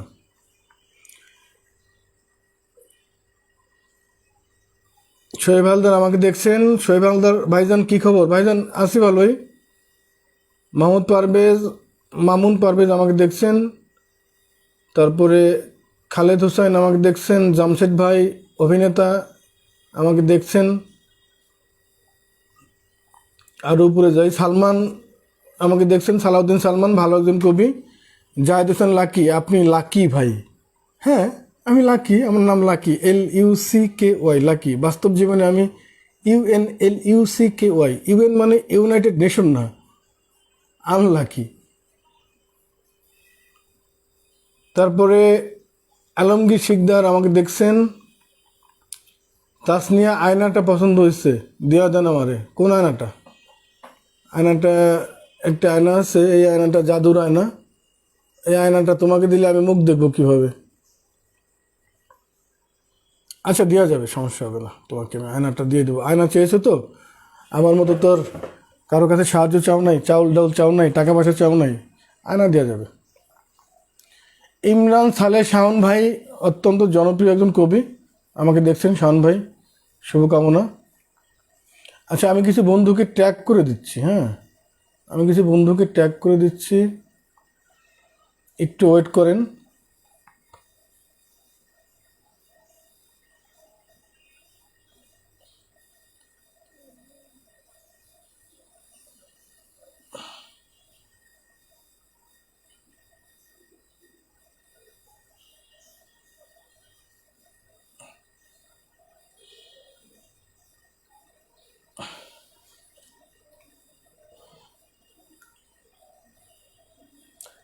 ভালোবাসায় ভালো কমই, বেশিরভাগই মন্দ। মৃত্যুকূপে ঝাঁপিয়ে পড়ার সে এক জটিল দ্বন্দ্ব। কবি ময়ূক চৌধুরীর কবিতা। অসাধারণ কবিতা লেখেন কবি ময়ূক চৌধুরী। তার আরেকটি কবিতা আছে, মা বলতেন যাসনে খোকা ছাদে, ওইখানেতে রাত বেরোতে তারারা সব কাঁদে। তবে কি মা তুমি তারার বোন, দেখেছিলাম তোমায় আমি কাঁদতে, সাক্ষী আছে নীরব সিঁড়ির কোণ। এই ময়ূক চৌধুরী নিভৃতচারী একজন মানুষ। তিনি কখনোই প্রচার চান না, আমাদের মতো এত প্রচারমুখী না। তিনি অনেক ভালো কবিতা লেখেন। আমাদের রেজাউদ্দিন স্টালিন অসাধারণ কবিতা লেখেন। তার কবিতা দুর্ধর্ষ নৈশবোস 90 দশকে আমি প্রথম পড়ি। তিনি এখনও অনেক ভালো লিখে যাচ্ছেন। কবি শাহিন রেজা অনেক ভালো লেখেন। তারপরে আরও বড় বিষয় যেটা, সেটা হচ্ছে যে বর্তমান সময়ের তরুণ লেখক যারা আছেন, একদমই তরুণ, 00 দশক বা তার পরের বা তার কিছুটা আগের। আমি 90 দশকে লেখালেখি শুরু করি, 92-তে আমার প্রথম কাব্যগ্রন্থ প্রকাশিত হয়। সেই হিসেবে অনেকেই আমাকে তরুণ ভাবে বা তরুণ বলে, কারণ আমার এই বয়সের সাথে আমার চেহারাটার কিছুটা একটু বিট্রে আছে। যার কারণে আমার বয়সটা বোঝা যায় না। কিন্তু বর্তমান সময়ে তরুণ কবি যারা আছেন, তরুণ যারা লেখক আছেন, তারা অনেক ভালো কবিতা লেখেন, অনেক ভালো গল্প লেখেন, অনেক ভালো উপন্যাস লেখেন। মাসুদ আহমদ নামে একজন আমার বন্ধু আছেন, অনেক ভালো উপন্যাস লেখেন এবং তিনি সাহিত্য পত্রিকাও সম্পাদনা করেন। আমাদের বন্ধু ওবায়দ আকাশ অত্যন্ত চমৎকার কবিতা লেখেন, আর তার চাইতে বড় কথা তিনি একজন ভালো সাহিত্য সম্পাদক। তার হাত দিয়ে আমার মনে হয় যে অনেক সাহিত্য সম্পাদকেরই বদনাম আছে, কিন্তু ওবায়দ আকাশের বদনাম খুব কম। তারপরে আরেকজন আছেন আমাদের শাহিন রেজা ভাই। শাহিন রেজা ভাইয়ের কবিতা তো আমি তারও ভক্ত, তার কবিতারও ভক্ত। ব্যক্তিগত জীবনে যে কয়দিন বেঁচে থাকবো আমি শাহিন রেজার সাথেই থাকবো। আমি মূলত ফজল শাহাবুদ্দিনের কবিতা থেকে আমার কবিতার লেখার সূত্রপাত ঘটে। আমার বাবা তখন চাকরি করতেন, সরকারি জব করতেন। উনি এস্টাবলিশমেন্ট ডিভিশনের সোশ্যাল ওয়েলফেয়ার অফিসার ছিলেন এবং উনিও লেখালেখি করতেন। ইত্তেফাকে ওনার কলাম প্রকাশিত হতো। তো সেই সূত্রে বাবার সাথে ফজল শাহাবুদ্দিনের একটা ভালো সম্পর্ক ছিল। বাবা যখন government press, Bangladesh government press, BG প্রেসের ডেপুটি কন্ট্রোলার, তখন ফজল শাহাবুদ্দিন সম্ভবত ওই ডিপার্টমেন্টের উপসচিব বা এই জাতীয় কিছু ছিলেন আর কি। তার সাথে সম্পর্ক ভালো ছিল। তো একদিন দেখলাম যে বাবা ফজল শাহাবুদ্দিনের কবিতা বই অনেকগুলো নিয়ে এসেছেন। এটা হচ্ছে আপনার 92-93 কথা। তখন আমি ফজল শাহাবুদ্দিনের কবিতা প্রথম পড়ি এবং ফজল শাহাবুদ্দিনের কবিতা পড়ে প্রথমত 3-4 দিন আমি তার কবিতা কিছু বুঝতে পারিনি যে উনি কী লিখছেন, এগুলো কবিতা না কি। মানে আমার তো তখন কবিতা সম্পর্কে আইডিয়া নেই, কবিতা কি, কবিতা কেমনে লিখতে হয়, কবিতার বিষয়বস্তু কি, কবিতার লেখার কোনো ফর্ম আছে কি না, কোনো ফরম্যাট আছে কি না, কোনো চিত্রকল্প আছে কি না, কোনো বাধা দেওয়ার নিয়ম আছে কি না, বা ছন্দ আছে কি না, বা অনেকে উত্তরাধুনিক কবিতা লেখে, অনেকে ছন্দ কবিতা লেখে, অনেকে গদ্য কবিতা লেখে, অনেকে আপনার সনেট লেখে, অনেকে ইদানিং হাইকু লিখতেছে। তখন আমি বিষয়টা 3-4 দিন পড়ার পরে বাবাকে বললাম, বাবা আপনি যার বই নিয়ে এসেছেন এনার কবিতা আমি পড়েছি কিন্তু আমি বুঝতে পারি না। তা বাবা বললেন যে তুমি প্রতিটা কবিতা অন্তত 3 বার করে পড়বা, তাহলে তুমি বুঝতে পারবা। তারপরে আমি আবার ওনার কবিতা প্রথম থেকে আবার পড়া শুরু করলাম। এভাবে পড়তে পড়তে পড়তে পড়তে একটা সময় দেখলাম যে ফজল শাহাবুদ্দিন আমার মধ্যে ঢুকে গেছে। তারপরে ছোটোবেলা থেকেই তো আল মাহমুদের কবিতা পড়ে এসেছি। বাংলাদেশের অন্যতম একজন লেখক আল মাহমুদ। আমার সৌভাগ্য হয়েছিল আল মাহমুদের সাথে একসাথে বসে খাওয়ার এবং একটা প্রোগ্রামে যাওয়ার। আর আমার আরও সুযোগ হয়েছিল শামসুর রহমানের সান্নিধ্য পাওয়া। আমি শামসুর রহমান তার সান্নিধ্য পেয়েছি, দীর্ঘদিন তার সান্নিধ্য পেয়েছি। তিনি যখন অসুস্থ ছিলেন তাকে ধরে নিয়ে আমি গাড়ি থেকে নামিয়ে বিভিন্ন প্রোগ্রামে নিয়ে যেতাম। তার পুত্রবধূ টিয়া ভাবির কথা আমার মনে আছে। টিয়া ভাবি আমাদেরকে রান্না করে খাইয়েছেন, তার কথা মনে আছে। নির্মলেন্দু গুন্দা আমাদের প্রেমের কবি, তার অসংখ্য বান্ধবী, অসংখ্য প্রেমিকা। তো এগুলো হয় কি যে আসলে আমাদের দেশে আরও অনেক ভালো ভালো কবি আছেন। কবি মজিদ মাহমুদ ভালো লেখেন, কবি আজাদুর রহমান ভালো লেখেন। এই ভালো লেখার কারণে, কবিতা লেখার কারণে আমরা অনেকেই, তরুণরা যারা কবিতা লেখার পরে অনেকেই ভাবি যে অনেক ভালো ভালো লিখে ফেলেছি। তারপরে ফেসবুকে হয়তো অনেকেই 2-1 বার আমরা প্রশংসা করার পরে দেখা যাচ্ছে যে তারপরে সে ফুলে ফেপে কলা গাছ হয়ে যায়, ভাবে যে তিনি অনেক বড় কিছু হয়ে গেছেন। আসলে তা না। সাহিত্য এত শর্টকাটে যাওয়া যায় না। সাহিত্য করতে হলে দীর্ঘ একটা প্রক্রিয়া লাগে, দীর্ঘ প্রসেস লাগে, সময় লাগে, সাধনা লাগে। আনোয়ার রানা আমাকে দেখছেন। জামাল আহমেদ ভাই, আপনার কথা আমি শুনছি, ভালো লাগছে, ধন্যবাদ। আরিয়ান সারি আমাকে দেখছেন। আফজাল হোসাইন কবি, জনপ্রিয় একজন কবি, আসসালামু আলাইকুম দিয়েছেন। ওয়ালাইকুম আসসালাম ভাই। আপনাকে মিস করি। আফজাল হোসাইন, তারপরে ফারজানা কাদের সুমি আমাকে দেখছেন, ফারজানা কাদের সুমি আপা আপনাকে ধন্যবাদ। শেখ লিপু আমাকে দেখছেন, শেখ লিপু আপনাকে ধন্যবাদ। তারপরে গোপাল আমাকে দেখছেন, আমিনুল ইসলাম রুদ্র আমিন আমাকে দেখছেন, ধন্যবাদ আপনাকে বন্ধু। চলে আসেন আমার বাসায়, বাসা ফাঁকা আছে, আমরা আরেকদিন পিলকুনি যাব। আমরা এমন একটা অনুসন্ধানে নিউজ করেছিলাম রুদ্র আমিন এবং আমি, যে আমরা ওই ট্র্যাপে পড়ে গিয়েছিলাম, মানে নিউজ করতে যে আমরা নিজেরাই ট্র্যাপে পড়ে গিয়েছিলাম এবং আমরা ওখানে হয়তোবা মারাও যেতে পারতাম। তারপরে রুদ্র আমি নিউজ করলো, আমি নিউজ করলাম, তারপরে সেই সন্ত্রাসী চক্র ধরা পড়লো। আর এখন তো অনুসন্ধানে নিউজ করতে গেলে বিভিন্ন প্রবলেম হয়, বিভিন্ন হুমকি ধামকি এগুলো চলে আসে। ক্যামেরাটা ঠিক হচ্ছে না, ক্যামেরার লেন্সটা ঠিক করতে পারছি না। আচ্ছা, এবার ঠিক হয়েছে। আমার মূল উদ্দেশ্যটা হচ্ছে যে আমার পেছনের এই ফুলটাকে দেখানো, হলুদ ফুল, কি সুন্দর ফুল, দেখলে বাঁচতে ইচ্ছে করে। 1.5 মাস ধরে গ্রামের বাড়িতে আছি। আমিনুল ইসলাম রুদ্র আমিন থাকেন, আমিও আসতেছি। শরীফ আবু নাসের আমাকে দেখছেন, শিবু কুমার রুদ্র আমাকে দেখছেন, ধন্যবাদ। আদিত্য নজরুল অত্যন্ত গুরুত্বপূর্ণ একজন কবি, আদিত্য নজরুল ভাই আমাকে দেখছেন। ভাই আপনাকে আমি শ্রদ্ধা জানাচ্ছি যে আপনি আমার লাইভ দেখছেন। হুসাইন মাহবুব কামাল ভাই আপনাকে শ্রদ্ধা জানাচ্ছি, আপনি আমাকে দেখছেন। তারপরে সালাউদ্দিন সবুর পুলিশে চাকরি করে, আমার ছোটো ভাই, ও প্রশাসনে আছে, ও আমাকে দেখছে। তোমাকে ধন্যবাদ। তুমি জানো যে পুলিশের মধ্যেও কিন্তু সাহিত্যিক আছে। পুলিশের মধ্যেও একজন ডিআইজি আছেন আমাদের বন্ধু মুস্তাক আহমেদ, তিনি সাহিত্য করেন। রাজিবুল ইদ্রিস আমাকে দেখছেন দূর থেকে। রাজিবুল ইদ্রিস আপনাকে শ্রদ্ধা জানাচ্ছি।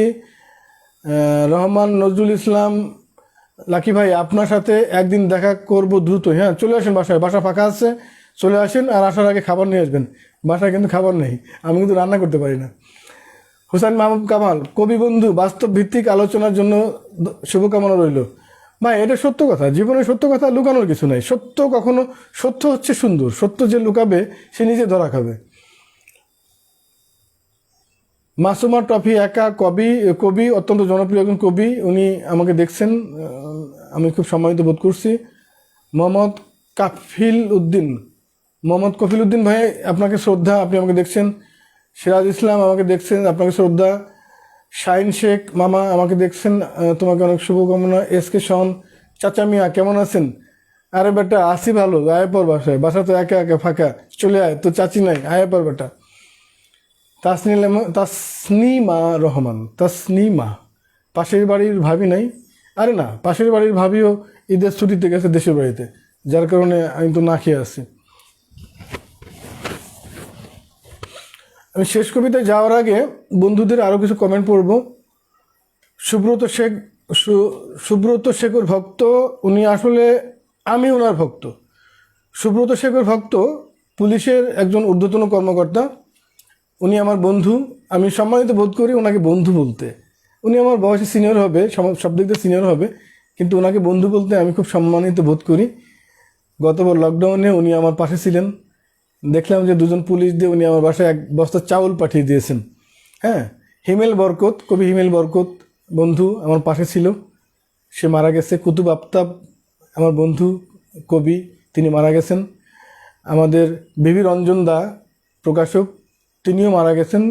আমাদের অত্যন্ত ভালো একজন ভাই ছিলেন, বড় ভাই। উনি আমার ওয়াইফকে বোন ডাকতেন, আমি ওনাকে সম্বন্ধী হিসেবে সেই হিসেবেই রেসপেক্টটা করতাম, বড় ভাই হিসেবে। তার জন্য শুভকামনা। সুব্রত শেখর ভক্ত দাদা, আপনার জন্য অনেক শুভকামনা, ভালো থাকবেন। আব্দুর রহমান স্যার আমাকে দেখছেন, আব্দুর রহমানকে অনেক শ্রদ্ধা। তারপর সুব্রত শেখর ভক্ত, আমাকে চলে যেতে হবে গ্রামের বাড়িতে, এ শহর ছেড়ে। কেন রে ভাই, আপনি গভর্নমেন্ট জব করেন, আপনি কেন যাবেন? আপনি গেলে আমাকে নিয়ে যাবেন, 2 ভাই মিলে আমরা অটো চালাবো, আপনি অটো চালাবেন, আমি হেল্পারি করব, সমস্যা কি? মানুষ কি না খেয়ে থাকে নাকি? কি বলেন? করোনায় আমাদের মৃত্যু হতে পারে, কিন্তু কথা হচ্ছে যে মানুষ তো না খেয়ে থাকে না। আমি বিভিন্ন বন্ধুদের কাছে, পরিচিত অপরিচিত বন্ধুদের কাছে আমি যখন সহযোগিতা চেয়েছি, তাদের ইনবক্সে মেসেজ দিয়েছি, অনেকে এটা নিয়ে হেসেছে, অনেকে বকেছে, অনেকে চিটার বাটপার ভেবেছে, অনেকে খারাপ ভেবেছে, অনেকে বলছে যে ফেসবুকে ওনার হাই প্রোফাইল, উনি সেলিব্রিটি না, ছেলে বেটি। আমার 50,000 ফলোয়ার, আমার এত সুন্দর সুন্দর পোশাক পরে ছবি, এত নায়িকা গায়িকার সাথে ছবি, এত এত এত এত এত এত কিছু, ওকে সব কিছু ঠিক আছে, কিন্তু আমি এখন বিপদগ্রস্ত, আমি তোমার কাছে হাত পেতেছি, তুমি আমাকে সহযোগিতা না করো, তুমি ডিরেক্ট বলে দাও ভাই আমি পারছি না, দুঃখিত, কিন্তু তুমি আমাকে নিয়ে হাসবা, আমাকে নিয়ে ফান করবো, আমাকে নিয়ে মজা করবো, আমাকে নিয়ে স্ক্রিনশট দিবা, আমাকে নিয়ে আর একজনের সাথে গসিপ করবা, আর একজন ইনবক্সে এটা নিয়ে মজা করবা, তুমিও একদিন বিপদে পড়বে। সেদিন তুমি আমার কাছে না হোক আর একজনের কাছে হাত পাতবে, সে তখন তোমার দারিদ্রতা নিয়ে, তোমার দুরবস্থা নিয়ে হাসাহাসি করবে। এটা সত্য, আঙ্গুল তুলে বললাম। বিপদে মানুষের পাশে যারা না থাকে তাদের বিপদ আসে, সেই বিপদে সেই মানুষদের পাশে প্রভুও থাকে না, কেউ থাকে না। চাকরি নেই তো কি হয়েছে, এই গরিব, এই চাকরি না থাকা অবস্থায় আমার কিছু টাকা জমানো ছিল এবং বন্ধুদের টাকা এবং আমাদের সংগঠনের কিছু মানুষের টাকা দিয়ে আমি 534 জন মানুষকে একবেলা আমি তাদেরকে পেট ভরে খাওয়াতে পেরেছি। অসংখ্য ডকুমেন্টেশন আছে আমার ফেসবুকে, তাকিয়ে দেখেন। আমাদের এই প্রোগ্রাম চলবে আগামীতে 2-4 দিনের মধ্যে, আমরা আবারও 200-300 মানুষকে খাওয়াবো। যারা আমরা 100 টাকা 200 টাকাতে বিড়ি কিনে খাই, সিগারেট কিনে খাই, আমরা 300 টাকা 400 টাকা পার ডে খরচ করি, আর 120 টাকার এক প্যাকেট বিরিয়ানি পেলে একটা ভিক্ষুক, তার মুখে স্বর্গের হাসি বের হয়, তার মুখে স্বর্গের হাসি বের হয়। এই যে স্বর্গের হাসি দেখার যে অনুভব করার যে মানে মন, এই মন থাকতে হবে তো। এই মন অনেকের নেই, তাদের ধন আছে, মন নেই। এই মন যাদের নেই তাদের একদিন ধন থাকবে না, তাদের মন থাকবে না, তাদের পাশে ভিক্ষুকও দাঁড়াবে না, ঈশ্বরও দাঁড়াবে না, মানুষও দাঁড়াবে না, কেউ দাঁড়াবে না। মানুষের পাশে থাকতে হবে। মানব ধর্ম সবচেয়ে বড় ধর্ম। আমি না খেয়ে আছি তো কি হয়েছে, আমি 1 সপ্তাহ বউ বাসায় নেই, 1 সপ্তাহ ভাত খাই না, পাউরুটি খাই, চা খাই, আর সেমাই রান্না করা আছে সেমাই খাই, তো কি হয়েছে, আমি কি মারা গেছি নাকি? মানুষ 1 সপ্তাহ 1 মাস পানি খেয়ে থাকতে পারে। কিন্তু কথা হচ্ছে যে একটা গরিব মানুষ, তাকে যখন আপনি ফ্রাইড রাইস এবং চিকেন দিলেন, তাকে 500 টাকা দেন, দেখবে যে তার মুখে ঈশ্বর হাসতেছে, তার মুখে আল্লাহ হাসতেছে, তার মুখে ফেরেশতা হাসতেছে। এই ফেরেশতাদের হাসি দেখার সৌভাগ্য সবার হয় না। আমি চলে যাচ্ছি কমেন্টে, এক্সাইটেড হয়ে যাচ্ছিলাম। নুসরাত পলি শুভকামনা। নুসরাত পলি সমস্ত সময় আমার সাথে, আমার বিপদে আমার পাশে আছে এবং থাকবে। সুরভি হোসেন আমাকে দেখছে, অনেক শুভকামনা। আজাদ মণ্ডল আমাকে দেখছেন, কবি আজাদ মণ্ডল, আপনাকে শুভকামনা। আজাদ মণ্ডল অনেক ভালো একজন কবি, ভালো লেখেন। এমডি বজলু আমাকে দেখছেন। ইমরান হোসেন আমাকে দেখছেন, খুব সুন্দর লিখছেন, আপনাকে খুব সুন্দর দেখাচ্ছে। আকিব শিকদার তরুণ কবিদের মধ্যে অত্যন্ত জনপ্রিয় একজন কবি। আমি ব্যক্তিগতভাবে এই ছেলেটাকে খুব হিংসা করি যে ও এত এত ভালো কবিতা লেখে। কেমনে লেখে? ও লিখতে পারে, অথচ আমি কেন লিখতে পারি না? আকিব শিকদার, তোমাকে অনেক শুভকামনা তোমার জন্য। ফৌজিয়া আক্তার রবি আমার বন্ধু, আমার অত্যন্ত কাছের একজন বন্ধু, তাকেও শুভকামনা, তিনি দেখছেন। তারপরে রফিকুল ইসলাম ইশিয়াক কবি এবং প্রকাশক, তিনিও আমাকে দেখছেন, আপনাকেও শুভকামনা। খায়ের প্রিন্স ভাই আমাকে দেখছেন। ভাই আপনি প্রিন্স মানুষ, আমার মতো সাধারণ কালো একজন মানুষকে দেখছেন, এজন্য আমি খুব রেসপেক্ট বোধ করছি। আপনার প্রতি আমার শ্রদ্ধা রইল। আপনি আমার ভালো বন্ধু, আমার প্রতিটি পোস্টে তিনি কমেন্ট করেন। খায়ের ভাইকে শ্রদ্ধা জানাচ্ছি। চালের মধ্যে পানি দিয়ে চুলায় বসায় দিলেই তো হয়। আরে ভাই, চালের মধ্যে পানি দিয়ে চুলায় বসাই দিলে তো হইব, তো আমি জানি। মাগার চালের মধ্যে কয় আঙ্গুল পানি দিতে হইব, কতটুকু পানি দিতে হইব, এটা তো আমি জানি না। হ্যাঁ, এখন ফুড পান্ডা খাইতে খাইতে ওই ফুড পান্ডার ওরা বিরক্ত হয়ে গেছে, বলতে ভাই আপনি একটা বিয়ে করেন, আপনি এই যে ফুড পান্ডা এভরিডে যে ফুড পান্ডা অর্ডার দিচ্ছেন, খাচ্ছেন, আমরা দিয়ে যাচ্ছি, 4 তলায় উঠতে হয়, আবার নামতে হয়, লিফট নাই, আপনি একটা বিয়ে করেন। এখন আর একটা বিয়ে করলে তো ভাই আমরা ফাঁসি হয়ে যাইব, 7 বার ফাঁসি হবে। শাহনাজ বেগম বিথি, ডাক্তার শাহনাজ বেগম বিথি আমার বড় বোন, তাকে আমি রেসপেক্ট করি। তিনি আমার সকল বিপদে আমার পাশে থেকেছেন, এখনও আছেন, তাকে শ্রদ্ধা। আপা, গতবারের মতো এবারও আমার চাকরি নেই, আপনাকে বিষয়টা জানিয়ে দিলাম। বাদ বাকিটা আপনার ইচ্ছা। মুস্তাক আহমেদ চঞ্চল, মুস্তাক আহমেদ চঞ্চল, মূলত আহমেদ চঞ্চল কবি, আমার বন্ধু এবং আমার অত্যন্ত ক্লোজ বন্ধু। তিনি আমাকে দেখছেন, আপনাকে শুভকামনা। ও, 2.5 আঙ্গুল মানে ওই ভাতের মধ্যে 2.5 আঙ্গুল পানি দিতে হবে? আচ্ছা ঠিক আছে, আজকে আমি ট্রাই করব। এই ভাত যদি ভাত না হয়, যদি এটা যদি পায়েস হয়ে যায়, তাহলে যে লিখছে তার খবর আছে। নীলা রহমান আমাকে দেখছেন। এমডি মুরাদ ভাই, আপনাকে খুব সুন্দর দেখাচ্ছে, সুন্দর লাগছে। কেন রে ভাই?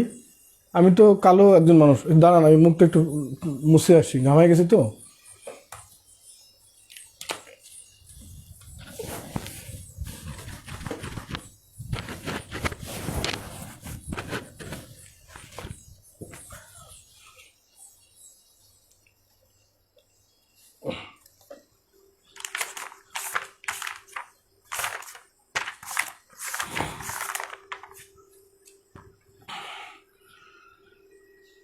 সোহান আহমেদ আমাকে দেখছেন। মোহাম্মদ শামীম মিয়া কবি আমাকে দেখছেন, অনেক ভালোবাসা। শামীম ভাই, আপনার প্রতি আমার ভালোবাসা, রেসপেক্ট রইল। গাজীপুরের চৌরাস্তা থেকে দেখছি। গাজীপুরের চৌরাস্তা থেকে আমার বাসায় চলে আসুন ভাই, 2 ঘন্টা লাগবো। সোহান আহমেদ, এত পরিষ্কার লাইভ কিভাবে? ভাই পরিষ্কার লাইভ কিভাবে, এটা হচ্ছে রিসেন্টলি একটা মোবাইল নিয়েছি। মোবাইলটা হচ্ছে এটা নিয়েছি বলতে গেলে ভুল হবে, একজন ভিক্ষা দিছে, দান করছে আর কি।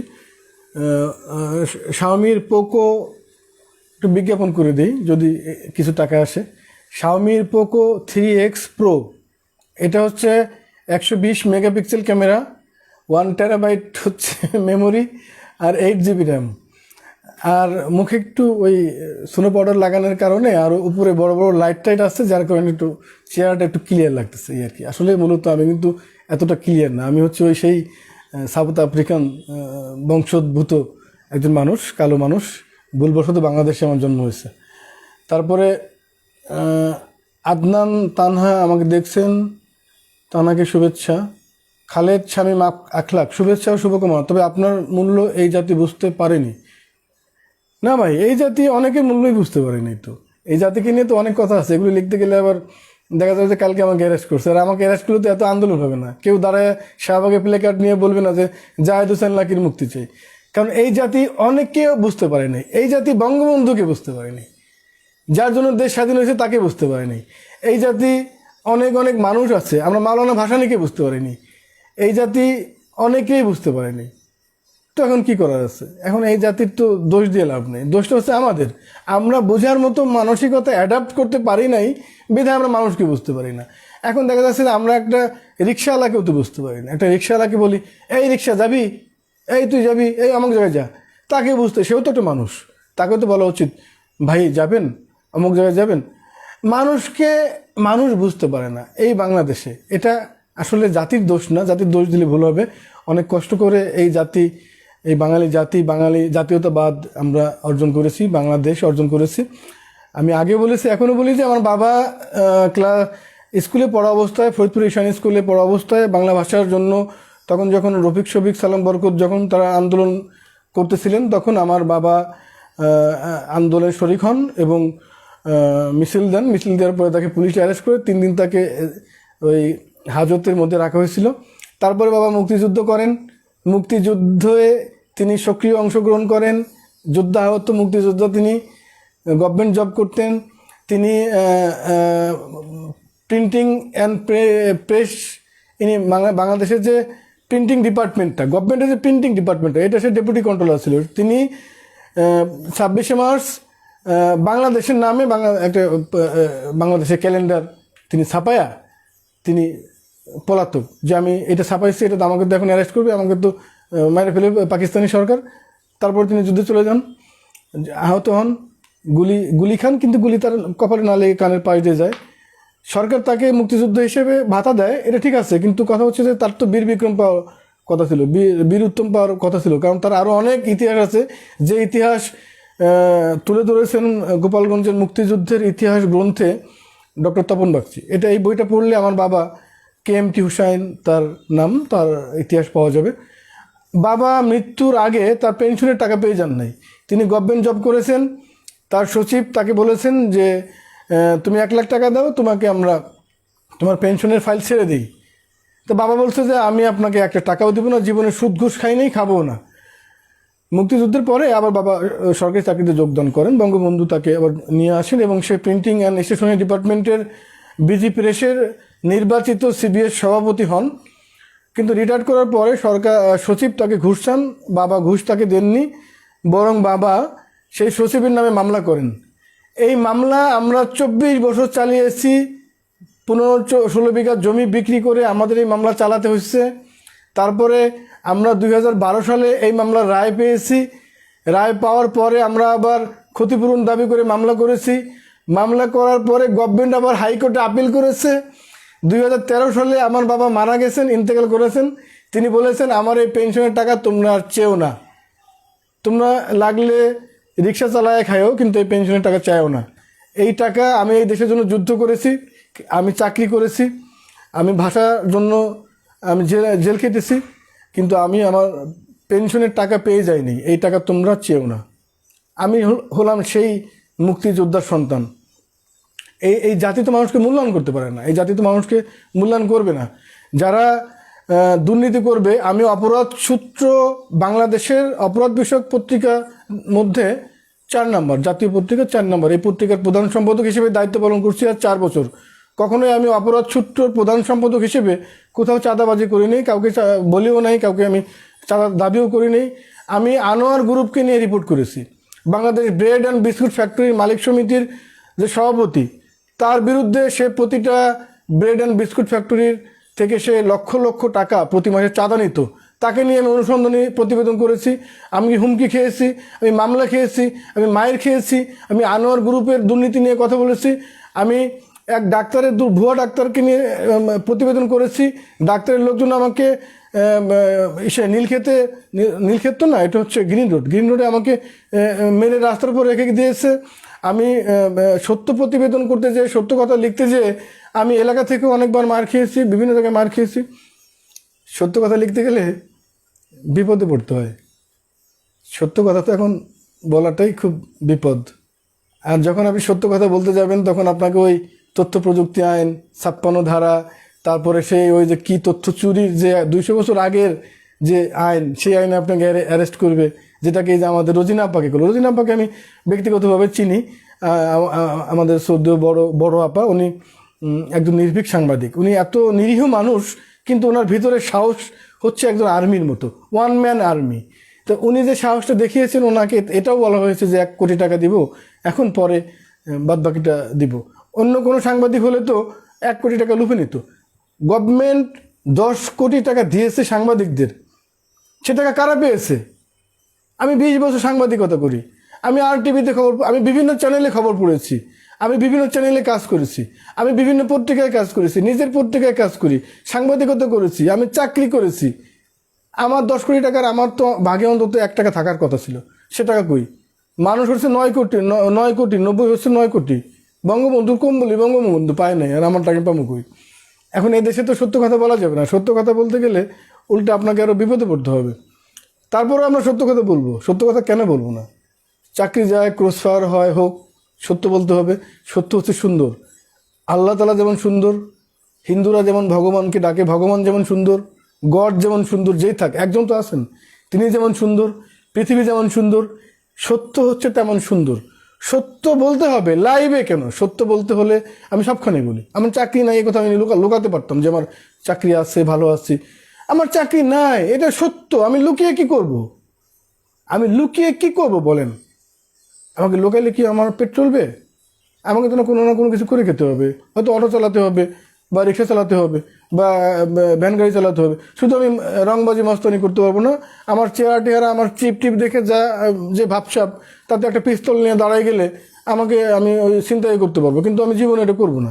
আমি এগুলো পারি না। আমি কলেজ সংসদে জিএস পদে নির্বাচিত, আমি মানে কলেজ পদে জিএস পদে নির্বাচন করেছিলাম 1993 সালে। আমি ছাত্র রাজনীতি করতাম। আমার পকেটে 200 ছাত্র থাকতো, কিন্তু আমি চাঁদাবাজি করি নেই। আমি ছাত্রলীগ করতাম, ছাত্রলীগের একটা অংশের সভাপতি ছিলাম। 96-এ ছাত্রলীগ কেন্দ্রীয় কমিটিতে আমি অনেক বড় একটা পদে ছিলাম, সভাপতির পরেই সে পদটা। এই কথা আমি বলি না, আমি কখনো চাঁদাবাজি করি নেই, ছাত্রলীগের কথা বললে কখনো চাঁদাবাজি করি নেই, কাউকে বলি নেই যে আমাকে এটা দিতে হবে, ওটা দিতে হবে, এটা করো, ওটা করো, টেন্ডার দাও, হ্যান দাও, ত্যান দাও। আমি সাহিত্য করি, সংগঠন করি, আমি শিল্প সাহিত্যের সাথে সম্পৃক্ত, আমার ভালো লাগে, আমি এটা করি। আর এর জন্য হয়তো আমার অনেক জায়গায় আমার চাকরি থাকে না, চাকরি চলে যায়, সেজন্য আমি এটা বন্ধুদেরকেও বলি, বন্ধুদের কাছেও আক্ষেপ করি। তবে আমি চাকরি আর করব না, এটা সিদ্ধান্ত নিয়েছি, আর যাই করি চাকরি আর করব না। আমাকে বলা হয়েছে যে হয়তো আপনি আপনার ব্যক্তি ইমেজ ইউজ করে আমাদেরকে প্রজেক্টে কাজে লাগান। আমি আমার ব্যক্তি ইমেজ ইউজ করে তো আমি আরেকজনের প্রজেক্টে কাজে লাগাবো না।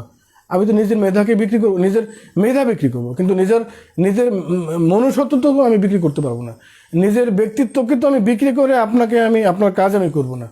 আমাকে এটা বলা হয়েছে যে আপনি এই টাকায় বেতন পাবেন, আপনি সাহিত্য ছেড়ে দেন।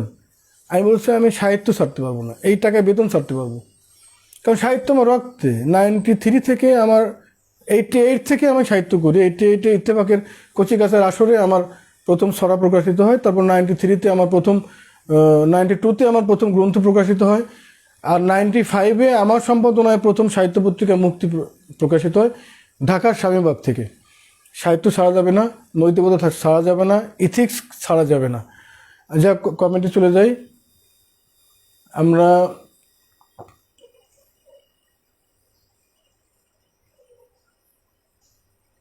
আনোয়ার ভাই লিখছেন চমৎকার উপস্থাপন। আনোয়ার ভাই আপনাকে ধন্যবাদ। আব্দুল খালেক একে ভাই আমাকে দেখছেন, আপনাকে ধন্যবাদ। সজল আশফাক, ডক্টর সজল আশফাক হচ্ছেন দেশের অত্যন্ত জনপ্রিয় একজন লেখক। আমার ছোটোবেলায় ওনার লেখা পড়তাম, সজল আশফাক, এবং উনি আমার শ্রদ্ধাভাজন একজন মানুষ, তাকে আমি বুকের মধ্যে ঠাঁই দিয়েছি। তিনি সবসময় আমার বিপদে আমার পাশে থেকেছেন, এখনও আছেন, থাকবেন। আমি তো বলি হেলাল হাফিজের সাথে আমার প্রায় কথা হয়। মূলত উনি একটু রোমান্টিক মানুষ, তো উনি সকালে চুমু দিয়ে মেসেজ দিয়ে শুরু করে যে তোর কপালে দিয়ে চুমু। আমি লিখি গুরু আপনার কপালে দিয়ে চুমু। হেলাল হাফিজ একটা কথা উনি বলেছেন যে মানুষ টাকা জমায়, হ্যাঁ, আমি মানুষ জমাই। আর আমি বলি মানুষ ব্যাংকে টাকা রাখে, আমি অন্তরে বন্ধু রাখি। মানুষ টাকা জমায়, আমি বন্ধু জমাই। সজল আশফাক, আপনাকে শ্রদ্ধা জানাচ্ছি। এরপরে মুন্নি আক্তার সুমি, এই নামটা শুনলে ভয় লাগে। আমার মামাতো বোন দুজন, বড়টার নাম মুন্নি আর ছোটোটার নাম সুমি, মানে মুন্নি আর সুমি, আর এই আপার নাম হচ্ছে মুন্নি আক্তার সুমি। হ্যাঁ, খুব মজার নাম। আজ থেকে আপনি আমার মামাতো বোন। তারপরে আমাদের সাথে আছেন সজল আশফাক। মানুষকে বিশ্বাস করতে হয়, লাকি ভালো মানুষ, ভালো থাকুন, অনেকেই সাহায্য করে না, বড় বড় কথা বলে। Absolutely right you are. Sajal Ashfaq যেটা বলেছেন অ্যাবসোলিউটলি রাইট ইউ আর। করোনাকালে আমি মানুষকে চিনেছি, আমার এত বন্ধু, আমি কিছু লিখলে 50 জন কমেন্ট করে, 100 জন কমেন্ট করে, 50টা শেয়ার হয়, 100-150 লাইক হয়। আমি এদেরকে ট্রাই করে দেখেছি, বিপদে 5 জন 7 জন ছাড়া আর কেউ আসবে না, বলবে যে এটা করবো, ওটা করবো, হ্যান করবো, ত্যান করবো, হ্যান করেন গা, ত্যান করেন গা, কিছু করবে না। এই জন্য তো বলেছি তুমি একসময় বিপদে পড়তে পারো, তখন তোমার কোনো বন্ধু তোমার পাশে থাকবে না, তখন তোমার পাশে প্রভুও থাকবে না। তখন তোমার এই কথা মনে পড়বে যে আমি মানুষকে সহযোগিতা করি নাই, যার কারণে আজকে কেউ আমাকে সহযোগিতা করে না, এসে ওয়াজের ভাষায় বলতে হয়। হ্যাঁ, আপনি ঠিক বলছেন। নীলা রহমান ঠিক বলেছেন, ধন আছে মন নেই, একদম ঠিক বলেছে ভাই। শাহনাজ বেগম বিথি, চালের মধ্যে পানি দিয়ে, ও এটা আপা, এটা আপনি লিখছেন, সরি আপা, আমি আসলে বুঝতে পারিনি, চালের মধ্যে পানি দিলেই তো ভাত হয়ে যায়। আপা আপনি আসলে আপনার কাছ থেকে ভাত রান্নার আমার একটা বই আছে। মজার বিষয়টা হচ্ছে এটা হচ্ছে আলনোমানের আঁকা একটা কাভারে আমার একটা বই আছে, ভাত রান্নার সহজ উপায়। আমি একবার দেখলাম জয়তী পাবলিকেশন থেকে 2011 সালে আমার একটা বই বের হলো, সেটা হচ্ছে ভালোবাসা উড়ে যায় পাখির ডানায়, আমার রক্ত দিয়ে লেখা কবিতা। এবং মুর্তজা হাসান সৈকত বলেছেন যে এটাই নাকি আমার জীবনের শ্রেষ্ঠ কাব্যগ্রন্থ। আমার কবিতার বইয়ের পাশে স্টলে 100 প্রকার শরবত রেসিপি এই নামে একটা বই। আমার বই বিক্রি হচ্ছে 28 দিনে 10 কপি। আর ওনার ওই 100 প্রকার শরবতের রেসিপির বই প্রতিদিন বিক্রি হচ্ছে 300 কপি। পরে চিন্তা করলাম যে আমি এরপর থেকে ওই রান্নার বই লিখব অথবা রূপচর্চার বই লিখব। এমন হতে পারে যে পুরুষের রূপচর্চা অথবা নারীর আধুনিক রূপচর্চা অথবা রান্না টানার বিষয়টা। তো ওই বিষয়টাই মাথা রেখে বইয়ের নাম দিলাম ভাত রান্নার সহজ উপায়। কিন্তু মূলত ওটা ভাত রান্নার বই না, ওটা হচ্ছে কবিতার বই। এস আলম আমাকে দেখছেন, আপনাকে ধন্যবাদ। এমনি জামান আমাকে দেখছেন, আপনাকে ধন্যবাদ। ওয়াহিদুজ্জামান মোল্লা আমার এলাকার ভাই, আমাকে দেখছেন, অনেক ধন্যবাদ ওয়াহিদুজ্জামান মোল্লা। তারপরে আপা শাহনাজ আপা লিখছেন 2.5 আঙ্গুল। হ্যাঁ, 2.5 আঙ্গুল, এটা পানি দিতে হবে। আসমা খানুম, তুমি কি কোনো কষ্ট নিয়ে কথা বলছো? তুমি কি এখন বুঝতে পারো নাই যে আমি তোমার লগে প্রেমের কথা কইতাছি না কষ্টের কথা কইতাছি? আমি তো কষ্টের কথা কোয়ার জন্য লাইভে এসেছি। আমি কি প্রেমের কথা কোয়ানোর জন্য লাইভে এসেছি? আমি যে কবিতাগুলো পড়লাম, যে কথাগুলো বললাম, এগুলো কি প্রেমের কবিতা শোনা? না গো শোনা, এটা কষ্টের কবিতা। আমি হাসতে হাসতে বলতেছি। কষ্টটাকে হাসতে হাসতে বলা যায়, সবাই পারে না, আমি পারি। আমি এটা বলতে পারি। এটাকে কষ্টটাকে অ্যাডাপ্ট করার মতো ক্ষমতা থাকতে হয়, যেটা লাকি রাখে, অন্য কেউ রাখে না। সোহান আরহাম তরুণ প্রজন্মের আরেকজন জনপ্রিয় কবি, তিনি লিখছেন, সুন্দর দেখাচ্ছে। সোহান আরহামকেও শুভেচ্ছা। আচ্ছা, ওয়াহিদুজ্জামান মোল্লা লিখছেন, কষ্টের মধ্যে একটা কবিতা শুনি। আমরা দীর্ঘ সময় লাইভে পেঁচাল টেচাল পারলাম, বিভিন্ন রকম কষ্ট মষ্ট, এটা সেটা হ্যান ত্যান বহুত কিছু ধানাই পানাই বললাম। সহমত, ঠিক আছে, এগিয়ে যান। এরকম বলার, আপনার আলোচনা শুনছি, ভালো লাগছে। থ্যাংক ইউ ভাই, আপনাকে স্যালুট। কে লিখছেন? আসলে হয়েছে কি, আমি আমার ক্যামেরা থেকে দূরে, তো কে কমেন্ট করছে আমি ঠিক বুঝতে পারছি না, কিন্তু আমি দেখতে পাচ্ছি যে উপরে অনেক মানুষ, এখানে 20-21 জন মনে হয় আসেনি এখনও এত রাতে। আলী হোসাইন সবসময় আমার পোস্টে কমেন্ট করেন, লিখছেন, কালো বা সাদার কি আসে যায়, যদি মনই না থাকে আপনি মানবিক একজন মানুষ, এটা বড় পরিচয়। আলী হোসেন ভাই, আপনাকে শ্রদ্ধা, আপনি আমাকে প্রশংসা করছেন, আপনার জন্য ভালোবাসা। প্রশংসা করলে কি দিতে হয় জানেন? প্রশংসা করলে তাকে গোলাপ দিতে হয়। আপনাকে আমার বারান্দায় ফোটা একটা গোলাপ আপনার জন্য বরাদ্দ রইল। আপনাকে যখন দেখা হবে আপনাকে আমি গোলাপের শুভেচ্ছা জানাবো। কেম সুমন আমার নাতি, আমার ভাতিজার ছেলে, ও বিদেশ থেকে আমাকে দেখছে, খুব মজা করি, খুব মজার একটা ছেলে। আকিমুর রহমান আমাকে দেখছেন। আকিমুর রহমান দেশের অত্যন্ত জনপ্রিয় এবং বরেণ্য একজন লেখক। আকিমুর রহমান আমার আপা, আমি তাকে বড় বোন ডাকি। মানবিক একজন মানুষ তিনি, যত বড় লেখক, যত বড় কবি, যত বড় সাহিত্যিক, তার চাইতে বড় একজন মানুষ তিনি। তার অনেক বড় একটা মন আছে, অনেক বড় একটা তার একটা হার্ট আছে। এই হার্টটাকে আমি চিনি, আমি জানি। আকিমুর রহমান, আপনাকে স্যালুট জানাচ্ছি, শ্রদ্ধা জানাচ্ছি। আসমা লিখছে, যে মানুষগুলো হৃদয়বান হয় মূলত তাদেরকে বেশি কষ্ট পেতে হয়। এটা তো বটেই, যারা আবেগপ্রবণ হয়, হৃদয়বান হয়, তারা কষ্ট পায় বেশি, তারা না খেয়ে মরে বেশি। আর যাদের হৃদয় থাকে না, হার্ট থাকে না, তারা প্রেম করতে পারে না, তারা মানুষ খুন করতে পারে। কবিরা কখনো মানুষ খুন করতে পারে না। কখনো শুনছেন যে কবিরা কখনো মানুষ খুন করছে? কখনো শুনছেন যে কবিরা কখনো রেপ করছে? কবিরা রেপ করে না, কবিরা চিন্তাই করে না, কবিরা মানুষ খুন করে না। তবে হ্যাঁ, কবিদের কবিতা শুনে অনেকে আত্মহত্যা প্ররোচিত হয়, অনেকে আত্মহত্যা করে, কবিদের প্রেমে অনেকে পড়ে, অনেকে মরে। কিন্তু কবিরা কখনো রেপ করে না, চিন্তাই করে না, মানুষ খুন করে না। কবিরা শুধু মানুষকে ভালোবাসে। লোপা রানা আমার বন্ধু, লোপা রানা আমাকে দেখছো? লোপা আমার বন্ধুর বউ এবং আমারও বন্ধু, দুজনেই আমার বন্ধু আমাদের এলাকার। লোপার শ্বশুর হচ্ছে মুকসুদপুরের, গোপালগঞ্জ জেলার মুকসুদপুর উপজেলার, উনি বর্তমান মেয়র, আর লোপার হাজবেন্ড রানা হচ্ছে আমার class friend. Rana Chhatra League college সংসদের জিএস ছিল এক সময়, তুখোর ছাত্রনেতা ছিল, এখনও রাজনীতি করে। লোপা রানাকে দুজনকেই শুভেচ্ছা। হুমায়ুন কবির ঢালি ভাই, আমার ভাইরা, আমার বড় ভাই, আমার আত্মার আত্মীয়, আপনাকে শ্রদ্ধা। কানিজ ফাতেমা চৌধুরী, তুমি আমাদের দাদা। হ্যাঁ কানিজ, তোর তো আমার মতো একই অবস্থা। তোর আর আমার আসলে হয়েছে কি, ওই ভাই বোনের একই অবস্থা হয়। তোরও যে অবস্থা আমার অবস্থা, সমস্যা নাই। আল্লাহ চাহে তো আমরা এই বিপদটাকে ওভারকাম করবো ইনশাল্লাহ, মনে সাহস হোক। খালেদ শামীম আখলাক আমাকে দেখছেন। আহমেদ লিপু আমাকে দেখছেন। রোজিনার প্রতি অন্যায় করা হচ্ছে, হ্যাঁ অবশ্যই রোজিনার প্রতি অন্যায় করা হয়েছে। একজন রোজিনার প্রতি অন্যায় বলতে কি, বিষয়টা আমার মানে একটা হাসির বিষয়, আমি একটু বলি সেটা দেখেন। মূলত জেন্ডার, আমি কোনো জেন্ডার মানে বিভাজন করতেছি না। রোজিনা একজন নারী, নারী হচ্ছে মা, নারী হচ্ছে বোন, নারী হচ্ছে প্রেমিকা, নারী হচ্ছে প্রিয়তমা, নারী হচ্ছে কন্যা। রোজিনা একজন নারী।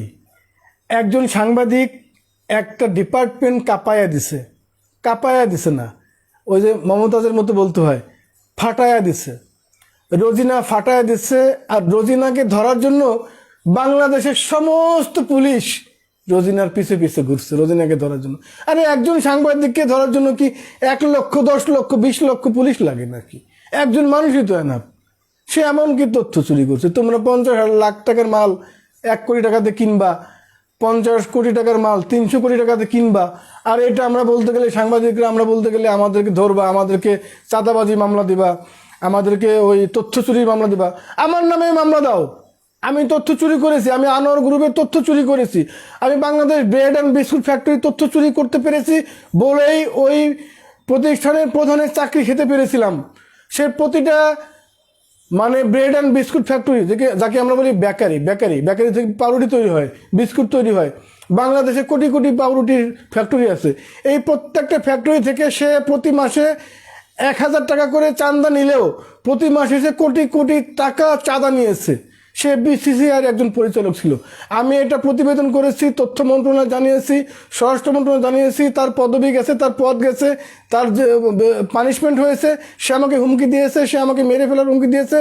আমি তার তথ্য চুরি করতে পেরেছি বলেই তো তাকে আমি তার বিচারটা করতে পেরেছিলাম। আমাকেও সাজা দাও, আমিও তথ্য চুরি করি, আমি তথ্য চোর, আমি তথ্য চোর, আমাকে ধরো, আমাকে সাজা দাও। আমি ক্রাইম পত্রিকা চালাই, আমি অপরাধ ছুট্টু চালাই। আমি যখন একজন মানুষের তথ্য নিয়ে কাজ করবো, একটা মানুষ যখন আকাম করবে, সেটা যখন আমি বের করতে যাব, আমাদের সোর্স থাকে, সেই সোর্স যখন সেই তথ্য আমাকে দিবে, সেটা যখন আমি আমার পত্রিকায় ফ্ল্যাশ করব, আমার অনলাইনে দিব বা আমার প্রিন্টিং ভার্সনে যাবে, তখন আমি হয়ে যাবে তথ্য চোর। হ্যাঁ আমিও তথ্য চোর, আমার নামে চুরি মামলা দাও, আমি তথ্য চোর। বাংলাদেশের সমস্ত সাংবাদিকদের তথ্য চুরির মামলায় আটক করো। বাংলাদেশে কোনো সাংবাদিক থাকার দরকার নেই, শুধু গভর্নমেন্ট থাকবে আর ওই আমলা থাকবে। একটা মহিলা, সে উপসচিব, তার 14টা বাড়ি, 14টা গাড়ি। কেন রে ভাই, কত টাকা লাগে একটা মানুষের সুখী হতে? কত টাকা লাগে একটা মানুষের সুখী হতে? কত টাকা লাগে?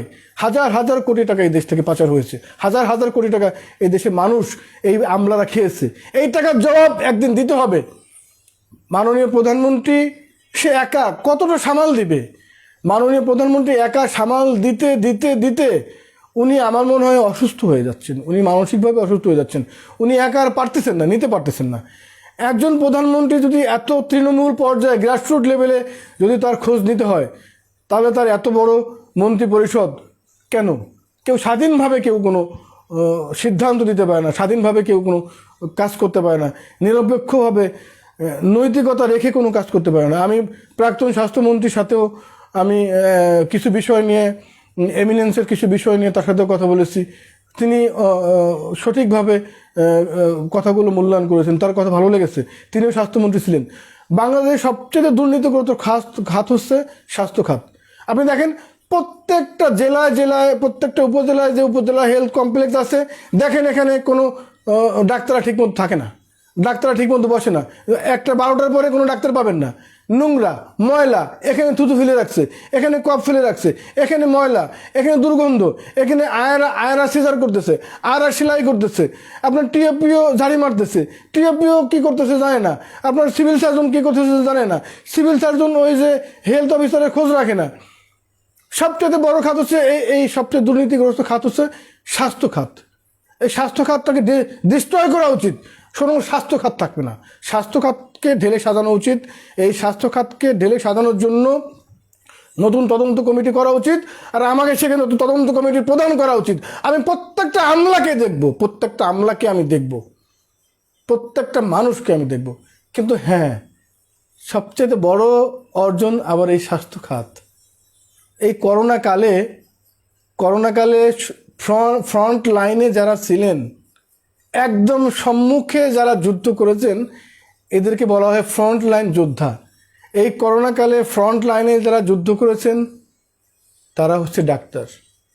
আমি ডাক্তারদেরকে স্যালুট করি, ডাক্তারদেরকে আমি স্যালুট করি অন্তর থেকে। ডাক্তাররা জীবন বাজি রেখে, কিছু কিছু ডাক্তার, সবাই না, সবাই তো দুর্নীতিগ্রস্ত না, যারা নৈতিকতা ধরে রেখেছেন, আশরাফ জুয়েলদের মতো ডাক্তার, সদর আশফাকদের মতো ডাক্তার, মিল্টন হাসনাতদের মতো ডাক্তার, এরকম অনেক ডাক্তার, ডাক্তার শামীম তালুকদার, এরকম ডাক্তার শাহনাজ বিথি, এরকম অনেক ডাক্তারের নামে বলতে পারবো। এই সমস্ত ডাক্তাররা নিজের জীবনকে বাজি রেখে করোনা রোগীদের ট্রিটমেন্ট করেছেন, করোনা রোগীদের পাশে থেকেছেন। তাদেরকে আমি এই লাইভের মাধ্যমে স্যালুট জানাই।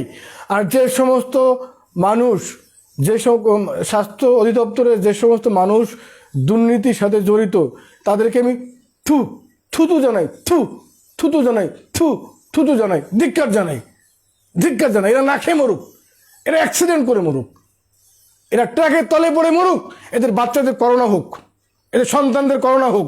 এই জনগণের টাকা দিয়ে এদের সন্তানদেরকে ফ্রান্সে পড়াচ্ছে, ইতালিতে পড়াচ্ছে, আমেরিকায় পড়াচ্ছে, তাদের জাপানে বাড়ি আছে, কানাডায় বাড়ি আছে, আমেরিকায় বাড়ি আছে। কয়টা বাড়ি লাগে একটা মানুষের? 32 বছর সাংবাদিকতা করে, 22 বছর চাকরি করে আজকে আমার চাকরি নাই, আজকে আমার ফ্ল্যাট নাই, আজকে আমার গাড়ি নেই, আজকে আমার না খেয়ে থাকা লাগে। আর এরা, অনেক সাংবাদিক আছেন যারা 5 বছর সাংবাদিকতা করে ফ্ল্যাট কেনেন, 2500 স্কোয়ার ফিটের ফ্ল্যাট কেনেন। অনেক সাংবাদিক আছেন, আমি নাম বলতে পারি, যারা 2 বছর 3 বছর চাকরি করে সাংবাদিকতা করে ফ্ল্যাট কেনে, গাড়ি কিনে, বাড়ি কিনে।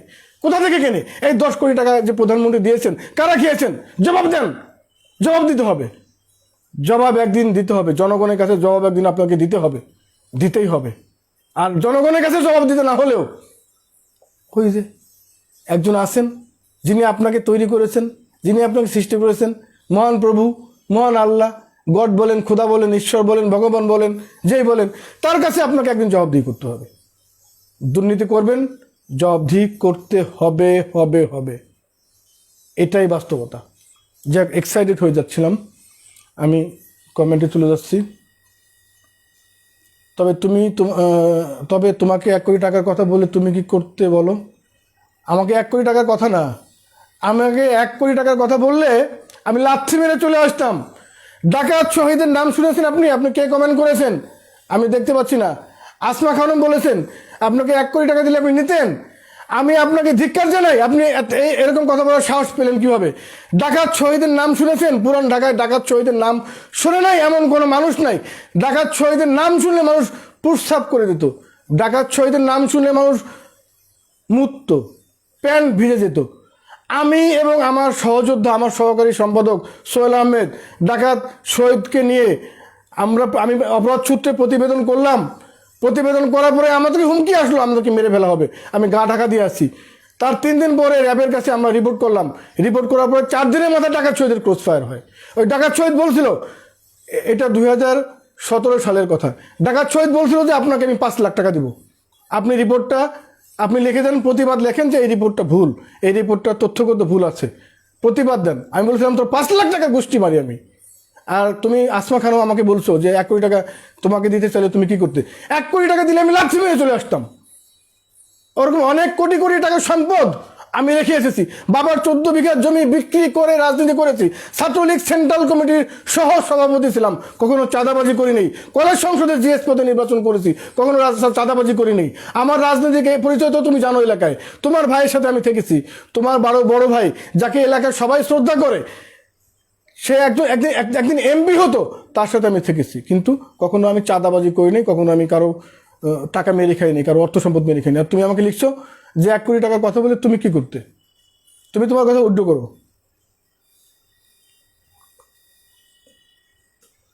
জাহিদ হাসান লিখছেন, লাভ ইউ ব্রাদার লাকি, আপনাকে অনেক ভালোবাসা। আসমা খানম আমার বন্ধু, আমার অনেক কাছের বন্ধু, এই জন্য ঝগড়া করলাম। ও আমাকে জানে, ও আমার বিবেক সম্পর্কে জানে, ও আমার বিবেক সম্পর্কে 40 বছর ধরে জানে, মিনিমাম 40 বছর ধরে ওর সাথে আমার বন্ধুত্ব সম্পর্ক। ও আমাকে চেতানোর জন্য এটা বলছে, হ্যাঁ, কিন্তু বেসিক্যালি ও জানে যে আমি কখনো লোভে পড়ি না। আমি শেষ কবিতাটা দিয়ে এই লাইভ শেষ করব। অনেক রাত হয়ে গেছেন, 11টা বাজে, অনেকে দেখছেন। কবিতার নাম মানুষ আবার মানুষ হয়ে উঠুক। গত বছরের 15 মার্চ 2019 সালের 15 মার্চ আপনার ক্রাইস্ট চার্চের মসজিদে হামলা চালায় এবং 39 জন মানুষ নিহত হয়। এই নিহত মানুষদেরকে নিয়ে আমি এই কবিতাটা লিখেছিলাম, মানুষ আবার মানুষ হয়ে উঠুক। মানুষ মারার অস্ত্র বানিয়েছে, মানুষ মারার অস্ত্র বানিয়েছে। আজকে ফিলিস্তিনে দেখেন কি অবস্থা, ফিলিস্তিনি মানুষ মরে যাচ্ছে বিনা কারণে। ফিলিস্তিনকে মেরে ফিলিস্তিনি মানুষদেরকে মেরে ফেলা হচ্ছে, বোমা ফেলা হচ্ছে, বিল্ডিংগুলো ধ্বংসস্তূপ হয়ে যাচ্ছে। গতকালকে ইউটিউবে দেখলাম যে একটা ধ্বংসস্তূপের মধ্যে ছোট্ট 9 মাস না 8 মাসের একটা বাচ্চা বেঁচে আছে। বিনা কারণে মানুষকে মানুষ হত্যা করা হচ্ছে। কোনো ধর্মে বলা আছে মানুষ হত্যা করো, হিন্দু ধর্মের বাইবেল, বেদ, খ্রিস্টানদের বাইবেল, হিন্দু ধর্মের উপনিষদ, মহাভারত, হিন্দু ধর্মের যে যত রকম যা আছে, মুসলমানদের কোরআন শরীফ, কোথাও বলা আছে মানুষ মারো, মানুষ হত্যা করো। অথচ আমরা আজকে মানুষ অস্ত্র বানিয়েছে কাকে মারার জন্য? মানুষকে মারার জন্য। মানুষ মারার অস্ত্র বানিয়েছে, পশুদের কোনো অস্ত্র নেই। সুসময়ের ডাল থেকে এখন ছিটকে পড়ছে সময়, সুসময়ের ডাল থেকে এখন ছিটকে পড়ছে সময়। মানুষের অমরত্বের খাতা থেকে ক্রমাগত খসে পড়ে মানুষের মানুষ হওয়ার বীরত্ব গাথা। তা দেখে পশুদের বুকেও জমা হয় বেদনার অতি দীর্ঘ এক নদীর দীর্ঘশ্বাস। মানুষের মুমূর্ষ বিবেককে সমুদ্রের কাছে নিয়ে যাও, তাকে দেখাও সমুদ্রের বিশালতা। মানুষকে দেখাও আকাশ, তাকে দেখাও শরতের চাঁদ। মুমূর্ষ বিবেককে দেখো মানুষ, মুমূর্ষ বিবেক দেখুক কি করে আকাশ মানুষকে এত বিশালতা দেয়। মুমূর্ষ বিবেক দেখুক কি করে এত মানুষকে আকাশ বিশালতা দেয়। এক টুকরো চাঁদ কিভাবে ঢেকে দেয় পৃথিবীর সকল আধার। মানুষ দেখুক ঈশ্বরের উদারতার খোপা খুলে কি করে একটি মাছ প্রাণ ভরে নদীতে সাঁতরায়। মানুষ দেখুক ঈশ্বরের উদারতার খোপা খুলে কি করে একটি মাছ প্রাণ ভরে নদীতে সাঁতরায়। নয়তো মানুষ একসময় বিলুপ্ত হয়ে যাবে, পশুরা টিকে থাকবে পৃথিবীতে। প্রকৃতির কাছে হাত পেতে তাই আজ নতজানু হয়ে বসে আছি।